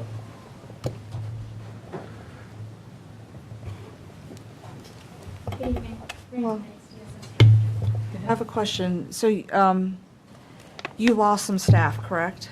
In, Back in 2008. Oh, no. Recently with people leaving, so there's some vacancies. Right, we usually have a couple a year. Okay. So do you have a current vacancy now? We do. Okay, so in essence, well, hold on. You have to forgive me because I'm trying to think it through. So so I guess what I'm getting at is you have a vacancy. So, even if we said, go ahead tonight, that vacancy that's already been planned. Right, so it's almost saving part of that 58K by the vacancy I have right now. So that's the thing. So you gotta, the reason why all of our departments come under the salary line item is because of vacancies. Yeah. And then we gotta look at the volume of how far under. So a few years ago, we saw the fire department was way under, and they were struggling with keeping the budgeted FTE level, so we agreed to the overtires, and we haven't exceeded the budget. This year we might, which is a good news. That means Right. they've done better with retention. Right. Yeah. And I believe the presentation that we provided 2 weeks ago had a slide that showed the last 3 fiscal years' worth of savings. And each fiscal year, we had a salary savings that would absorb that 58K. I think only one of Yeah. the fiscal years was about 40,000. It's That close, was yeah. the And that was just 58. salary, because this includes benefits, but with those salary savings come also benefit savings, right? So yes, again, that most of the annual savings amount were more than the 58,000 of last year. That doesn't mean that this year would be, right? We can't predict what's going to happen, but most of the years on average, we've been reaching that. And Laszlo is correct, Preston, the question you had about the family unit with the large increase to the foster care cases. I mean, we don't know when that's going to happen. We were just notified by the courts that there's a family of 4 that, we're putting on notice that they go to court late at the end of this month, and we could end up having to bring all 4 children into care, and we already have one of the children in care. So you don't know, and we're already treading water, like Councilmember Moore said. I don't want to put myself against other city departments. I think that we're all equally important. I think that you asked for data, and the data clearly shows that our agency is in need right now. And our agency is still going to be in need in the next fiscal year to come too. This is just to get us so we can breathe. So we can be sure that the residents of Manassas Park are being cared for in that vulnerable population, which is youth and seniors, to get their benefits. This is critical. It's critical right now. And it's paying for itself, in essence. Thanks. And reimbursement from the state. Yes. Madam Mayor, I'd like to make a motion that we direct the city manager. Wait a second. Dean, do you want, Dean, you can state that, Oh, I used to state make the motion motions, so but- that Daryl can say it. So moved. Okay. this I guess a the deliberative motion, process? so we're talking about filling both of those FTE needs? Is that Yeah. right? Okay, so, What's the other one? well, there's a family services and a benefits. Well, the benefits goes with the family service, right? There are 2 Oh, yeah, right. The $58. Correct. Yes. So I guess the motion would be to authorize city manager to immediately hire 1 family services and 1 benefits FTE for the DSS department, effective immediately. So moved. Do we have a second? Second. I got a question. Yes. Okay, so is there any other positions that are very similar to Randy's? Well, can we Director Knight, can we go ahead. finish this vote Oh, go first, ahead. and then you ask that question? Okay, so moved and seconded. All in favor? Aye. Aye. Opposed? Abstained? Motion carries. Thank you. Thank you. Okay, Okay. what's your So question? is there any other positions that are a similar position to Director Knight where it can be funded somehow and it's urgent? Yeah, so I think Councilmember Hampton brought up the best example, not now, but when we get our events going, the goal again would be to fund the events manager based off of all the sales and everything else we have from the event. So I think that position, you could make the case that it would pay for itself, just like the recent kind of grants position that we hired as well, is more than paid for itself so far. You can argue too with Calvin's department that with all these fees that we're collecting right now from site planning and everything else, the positions are easily paid for. The planner is paid for by that already. We're just putting that back in the general coffers.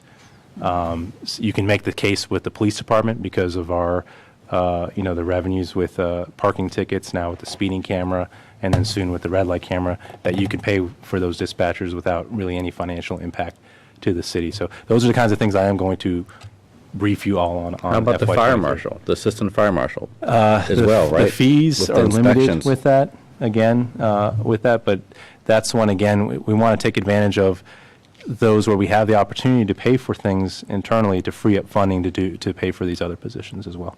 Okay. Thanks. Okay, so my question is, I see that the two dispatchers are at a significantly higher cost at $142,000. Is this something that we have to wait for the budget, or can they be approved tonight? I would prefer that I come back with an agenda item. I speak with Chief Lugo, and if you guys want to fund that immediately, let us come back with some numbers on how we could get Okay, that funded if you okay. want to immediately move forward with that. Okay, that's fine. I mean, selfishly, I would say yes, just approve it tonight, but I want to make, I said selfishly, I want to say yes, just approve it tonight, but I want to make sure you guys have the numbers for how we're paying for it. Okay, okay. And then this is what I wanted to mention earlier, is like the FTEs, we need to beef them up in all departments, right? Fire department, police department, I mean, they should, the DSS, they should be, even the unfrozen positions they have. We need to reevaluate those. And that's how you better serve the community, right? That's one of our priorities, or my priority, is how to deliver those services. Right, but I think to do that, we also need to see the whole big picture. We and do, that's but- where I'm really struggling. But, we hear people saying, hey, we're paying these high taxes, but what are we getting for it, right? Let's deliver these services so hey, at least we're paying these high taxes, we're actually getting, these services that we need. Or how about you listen and say, well, there are high taxes, let's lower them.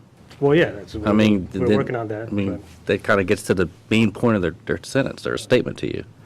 The reason I brought up the dispatchers is because when you talk about service, I mean, that is a critical service. Oh, yeah. And It is. you don't realize how critical it is until it fails. And you also don't realize how stressful that a job is. Oh, Very absolutely. stressful. Yeah. And training cannot even occur because of solo shifts. Right. So, Yeah. I mean, it's self-explanatory. I do want to speak up for the fire department too, because again, we're not adequately even staffing basic services right now from the Okay, fire department. So okay. it's just because our perspectives are shaped by where we started, right? Right. A decade ago, where the plan was to eventually be able to staff, but it was kind of swept under the rug because there was just no financial capability to do so. But we're not even operating at a minimum recommended level for a response to a fire. Yeah. No, we don't mean to leave you out, Chief. No, absolutely. My understanding is that there's not a single fire station in Virginia that is operating at recommended staffing levels. Is that correct? Okay, okay. I'm sorry? I heard that. I don't know if it's true. Okay, okay. Well, thank you for all the information. Thank you very much, Randy. Thank you, Ernie. Okay. Okay, moving on to new business. Okay, flag flying. Okay. So let me restate how this policy accommodates governing body members in order to fly the flag requests that will come in. In October 2021, the governing body approved a flag flying policy by resolution that permits the governing body to approve flag flying. And this current request is from Councilmember Moore. The policy was designed so that the governing body can support a cause or an initiative by flying flags outside of the city buildings. Governing body is the driver of this so that the city does not create a designated public forum wherein any group that exists could request to have its flag flown on city flagpoles, which could be an invitation to extremism. Flags flown must be owned by the city, must not have any logos or identifying marks on them. The flag flying request must be made no later than 60 days before flying the flags, and it must be supported by the governing body by resolution or proclamation, which we have done earlier. Since the governing body has approved a proclamation proclaiming June 2022 to be recognized as Pride Month, and since Equality Prince William has donated rainbow flags with no logos or identifying marks on them to the city to be flown during Pride Month, the requirements of the city's flag flying policy have been met. Dean, do you have anything to add to that? No, I don't. Okay. Councilmember Moore, would you like to say a few I would like to say a few comments, and Yes. I'll be very brief because I of had to the get hour. that out of the way for legal reasons. No, I appreciate. I just want to clarify that the request came to me from Equality Prince William, an organization that represents Manassas Park and all of Prince William County LGBTQ community. And I think, I'm not sure if Manassas Park will be the first community to actually fly the first.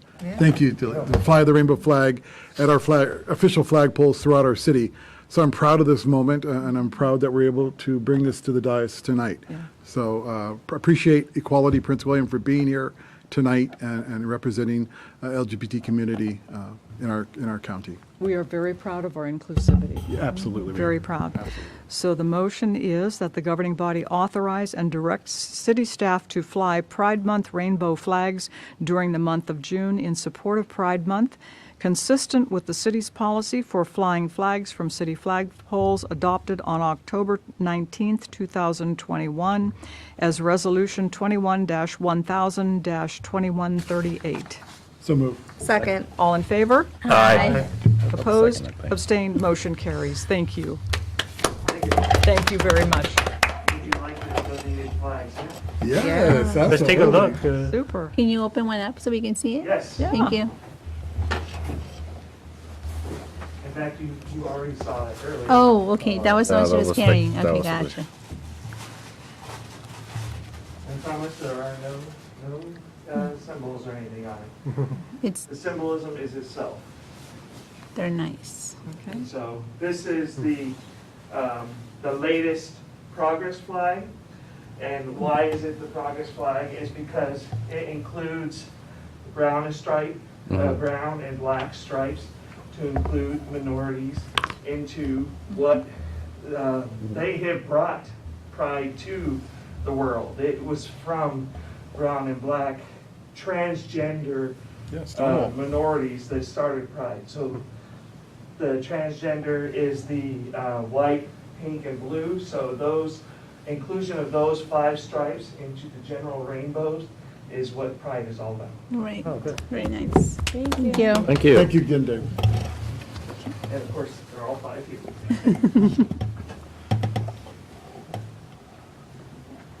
Moving on to city manager's FY23 health insurance premiums.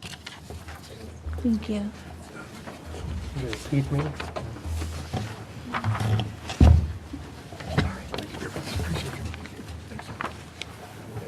Good evening again, the governing body. So we were informed a few weeks ago that our health insurance premiums will be going up by 23% in FY23. That's a pretty dramatic spike, but if you look at kind of the last few years, the last 3 years specifically, we've had a net 0% increase, so it's bound to happen. You just can't predict kind of the health issues that may arise with employees and their family members, a lot of them being kind of natal care as well in nature. So it creates an increase in expenses, and so it's something that we're going to be taking on. There's increases happening throughout Northern Virginia. Manassas is getting roughly 8% increase in premiums, Fairfax City at 19%. We were lucky again the last few years when I've heard other jurisdictions, when we all meet the county executives, county administrators, city managers, we kind of go over data. I think we were one of the few that had kind of this net 0 for the last few years, but now this year we actually have the highest increase from the data that we've seen early on.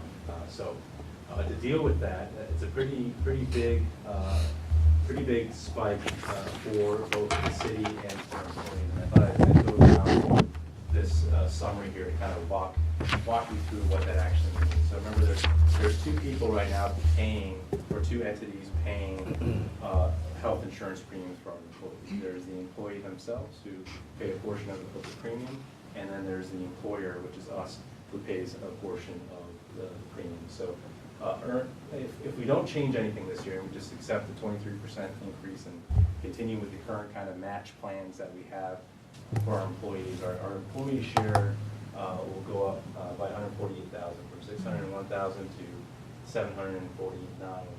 $1,000 of the share for what they'll be paying. So that $148,000 increase, that's what I'm going to be asking for you tonight to do spending on, is that specific number. Under my recommendation, it would be a $0 increase, right, if we cover the entire 23% increase in premium spike. You can see what that would be under the kind of status quo per employee, kind of what they're paying for annual premiums right now is about $4,600. That would go up to $5,800 if we don't cover it. So you're talking about a $1,100, something close to $1,200 increase in average premium. Every premium can be different because you have different plans. You have family plans, you have dual plans, you have individual plans, and then you have even different. You have Anthem 250, you have Anthem 500, so they all kind of have different variables in terms of deductibles and other things as well. But that's kind of the average across all employees in terms of what's going to happen. Under my plan, my recommended plan, it would be flat. You would pay the same premium you're paying now in FY23. Under the current state, if we don't change anything, our share as a city would grow from just under $1.4 million that we pay right now in 22 for health insurance premiums. It would go up to $1.7 million, so about a $300,000 increase premium spike that I was hoping we weren't going to get this year as we try to accomplish everything we want to do. But that is the kind of the cost that we're going to incur as a city.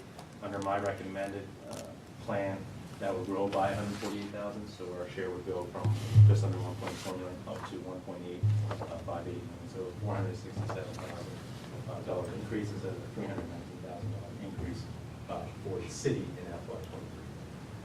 So the splits in terms of employee share of premiums, currently it's at average. Again, it's going to be different for every single plan, but at average it's around 30% for employees and 70% for employers. The next closest jurisdiction we found was Herndon, which is an average of 25%. So my recommendation again is we move that down to that Herndon 25% and not have our employees paying a larger share of premiums than the next kind of highest, which was the town of Herndon on average. Again, every plan is different, has different match rates. So then our share would grow 75%. So what I'm asking for tonight is that you authorize me to budget in FY23 to take on that. And this is a typo, it should be $148,000. I think you fixed it when it got to the packet, but I recycled it. $148,000 increase in FY23. The reason why I'm asking for this now and not during, my preference is always to ask you during the budget, but we have to notify Anthem by March 25th what we're doing. And so it doesn't give us much time here to decide, so I wish we did have more time and we can kind of evaluate everything, but we have to make a management decision right now in terms of Thank you. Thank you for suggesting this. I like the 25, that it's dropping to 25%, or at least we're competitive with Herndon. Yep. Yeah, okay. Questions or comments? Yes. So is the proposal to use ARPA dollars, or you have to use general fund dollars to fund this? General fund? And this will be in perpetuity as the base adjustment that will always? Sorry, let me clarify. So general fund for general fund employees, ARPA for ARPA employees. Okay. Yeah, sorry about that. No, it makes sense. But it will be a base adjustment forever, and just go forever with that included. That would be my permanent. my Okay, I agree. And then so next year it goes up by 5% or something like that. The match rate's still 25%, so it'll go up 5%, but 23%. You know, in the past, our employees have absorbed the increases. 22% was a pretty dramatic one, and we're doing so much better right now with recruitment and retention. You know, we're still struggling in many areas with retention and recruitment. To make that even worse would be very problematic. I agree. Because that is something, every time we're recruiting a candidate, they do ask us kind of our health insurance coverage and what that cost will be, and they calculate the amounts that they look at other kind of competitors. Absolutely. Thank you, Smith. Okay, comments or questions? Yes. Yes. Go ahead. I just haven't been on the side where where my past employer, made me absorb that cost and not have a pay raise. It hurts. Yeah. Mm-hmm. Yeah, it does. Laszlo, thank you for the research and Herndon and for offering. I support it. But I'm going to, however, just go back to, so we have this 23% increase in the health premium, but as well as a 5% increase because we're paying now this 75%, right? No. So if you adopt the plan that I have right now,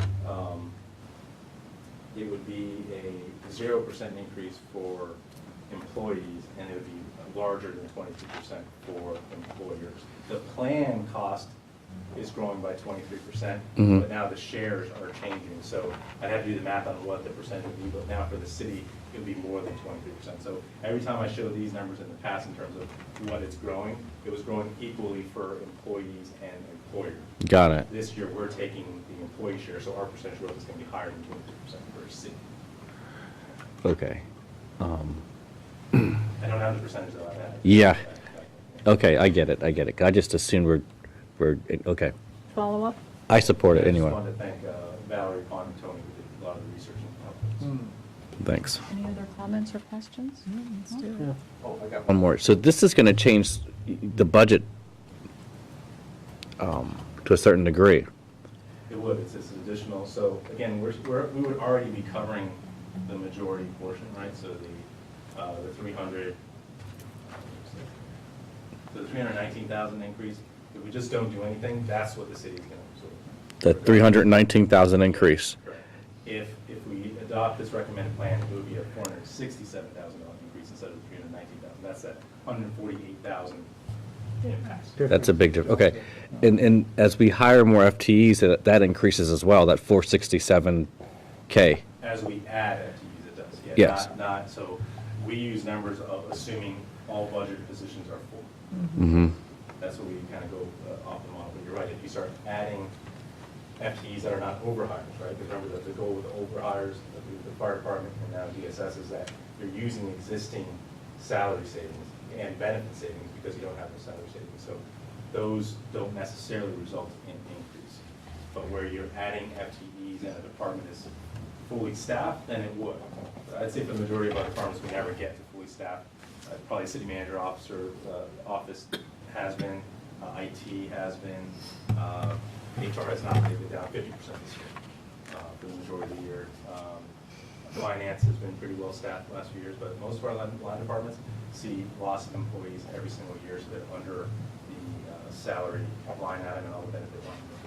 I'm kind of confused on that. So let's say, for using an example, we hired the 2 dispatchers for the police department.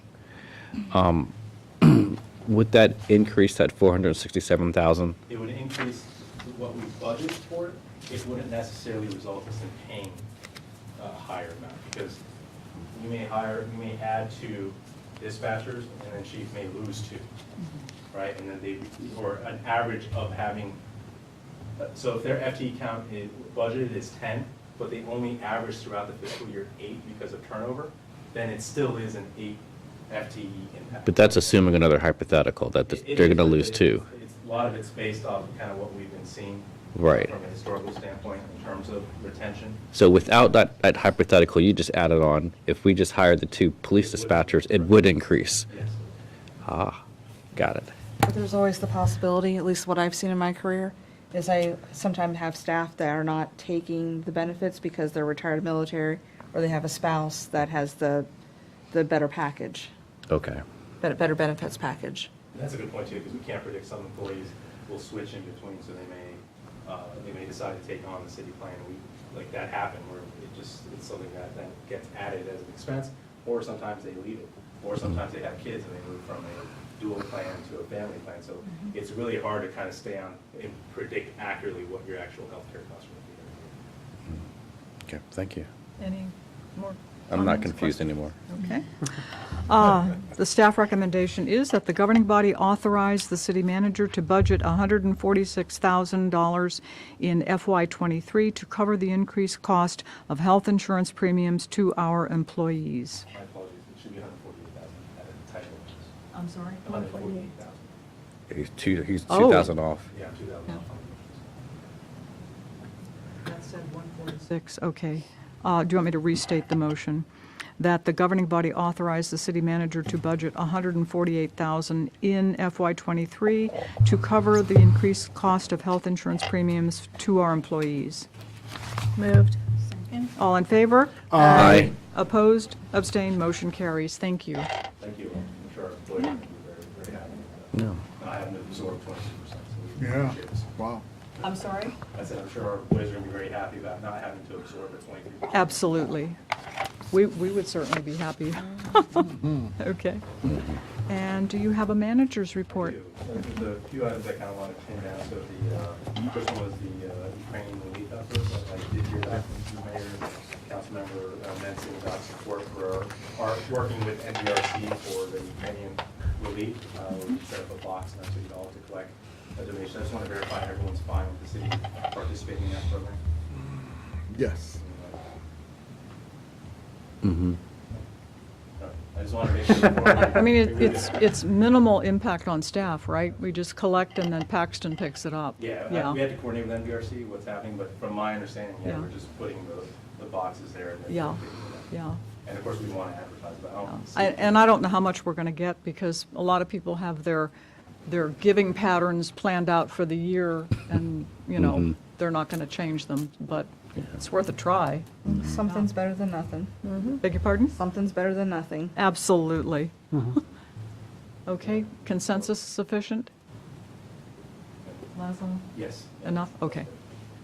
For the next one, the two events that I emailed you on about a couple weeks ago for the summertime, the first one being the Naylor Street ceremony on Juneteenth. Just wanted to verify, Preston, Steve, and Laura, that are you going to be able to attend, and would you like to speak? I just wanted to Checking. develop the program, so I felt it'd be easier to just coordinate it here versus. It's a Saturday, right?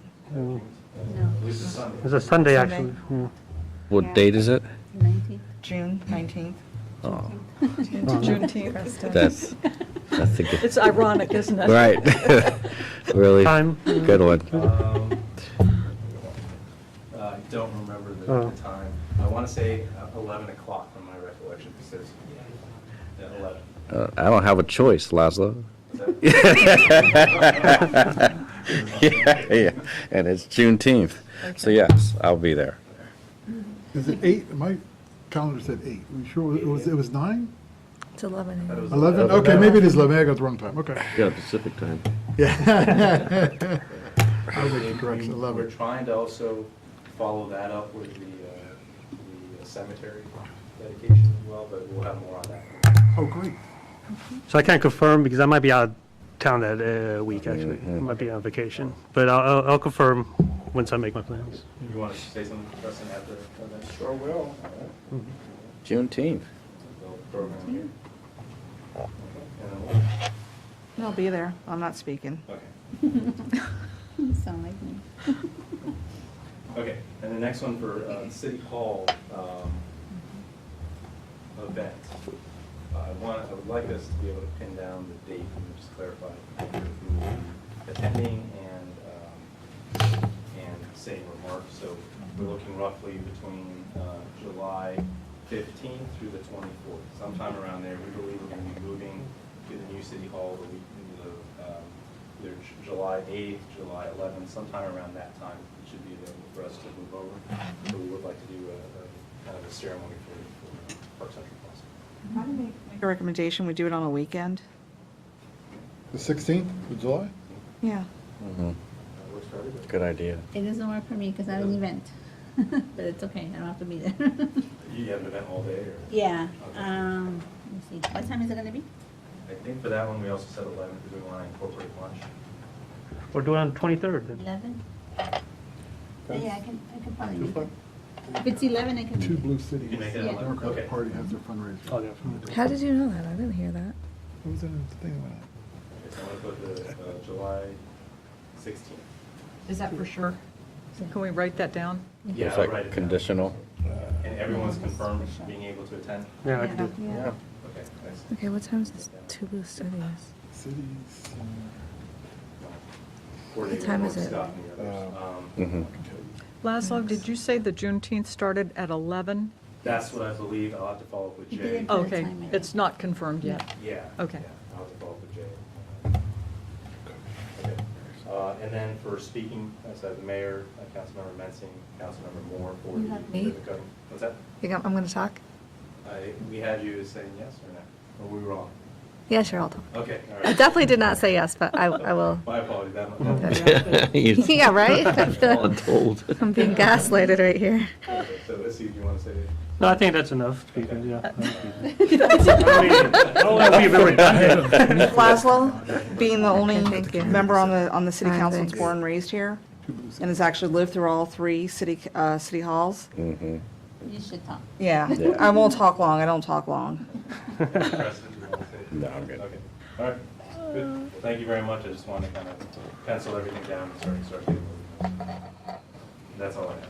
So for the, who is Norton Scott going to provide like Okay. the scissors and stuff like that? Yeah, I'll coordinate with them. And Bring your own scissors, See, you know what I'm Steve. saying? Like- Bring your Fiskars. Well, no, they engrave it, they put a date. We're trying to get sponsorship. I'm bringing the sword. Out for the other people who get involved. Yeah. In the project. Right, yeah. Okay, yeah. I want to go on a moon bounce. Hopefully we have a restaurant in place next door as well. Okay. Provide that they can market themselves Yeah. for That's great.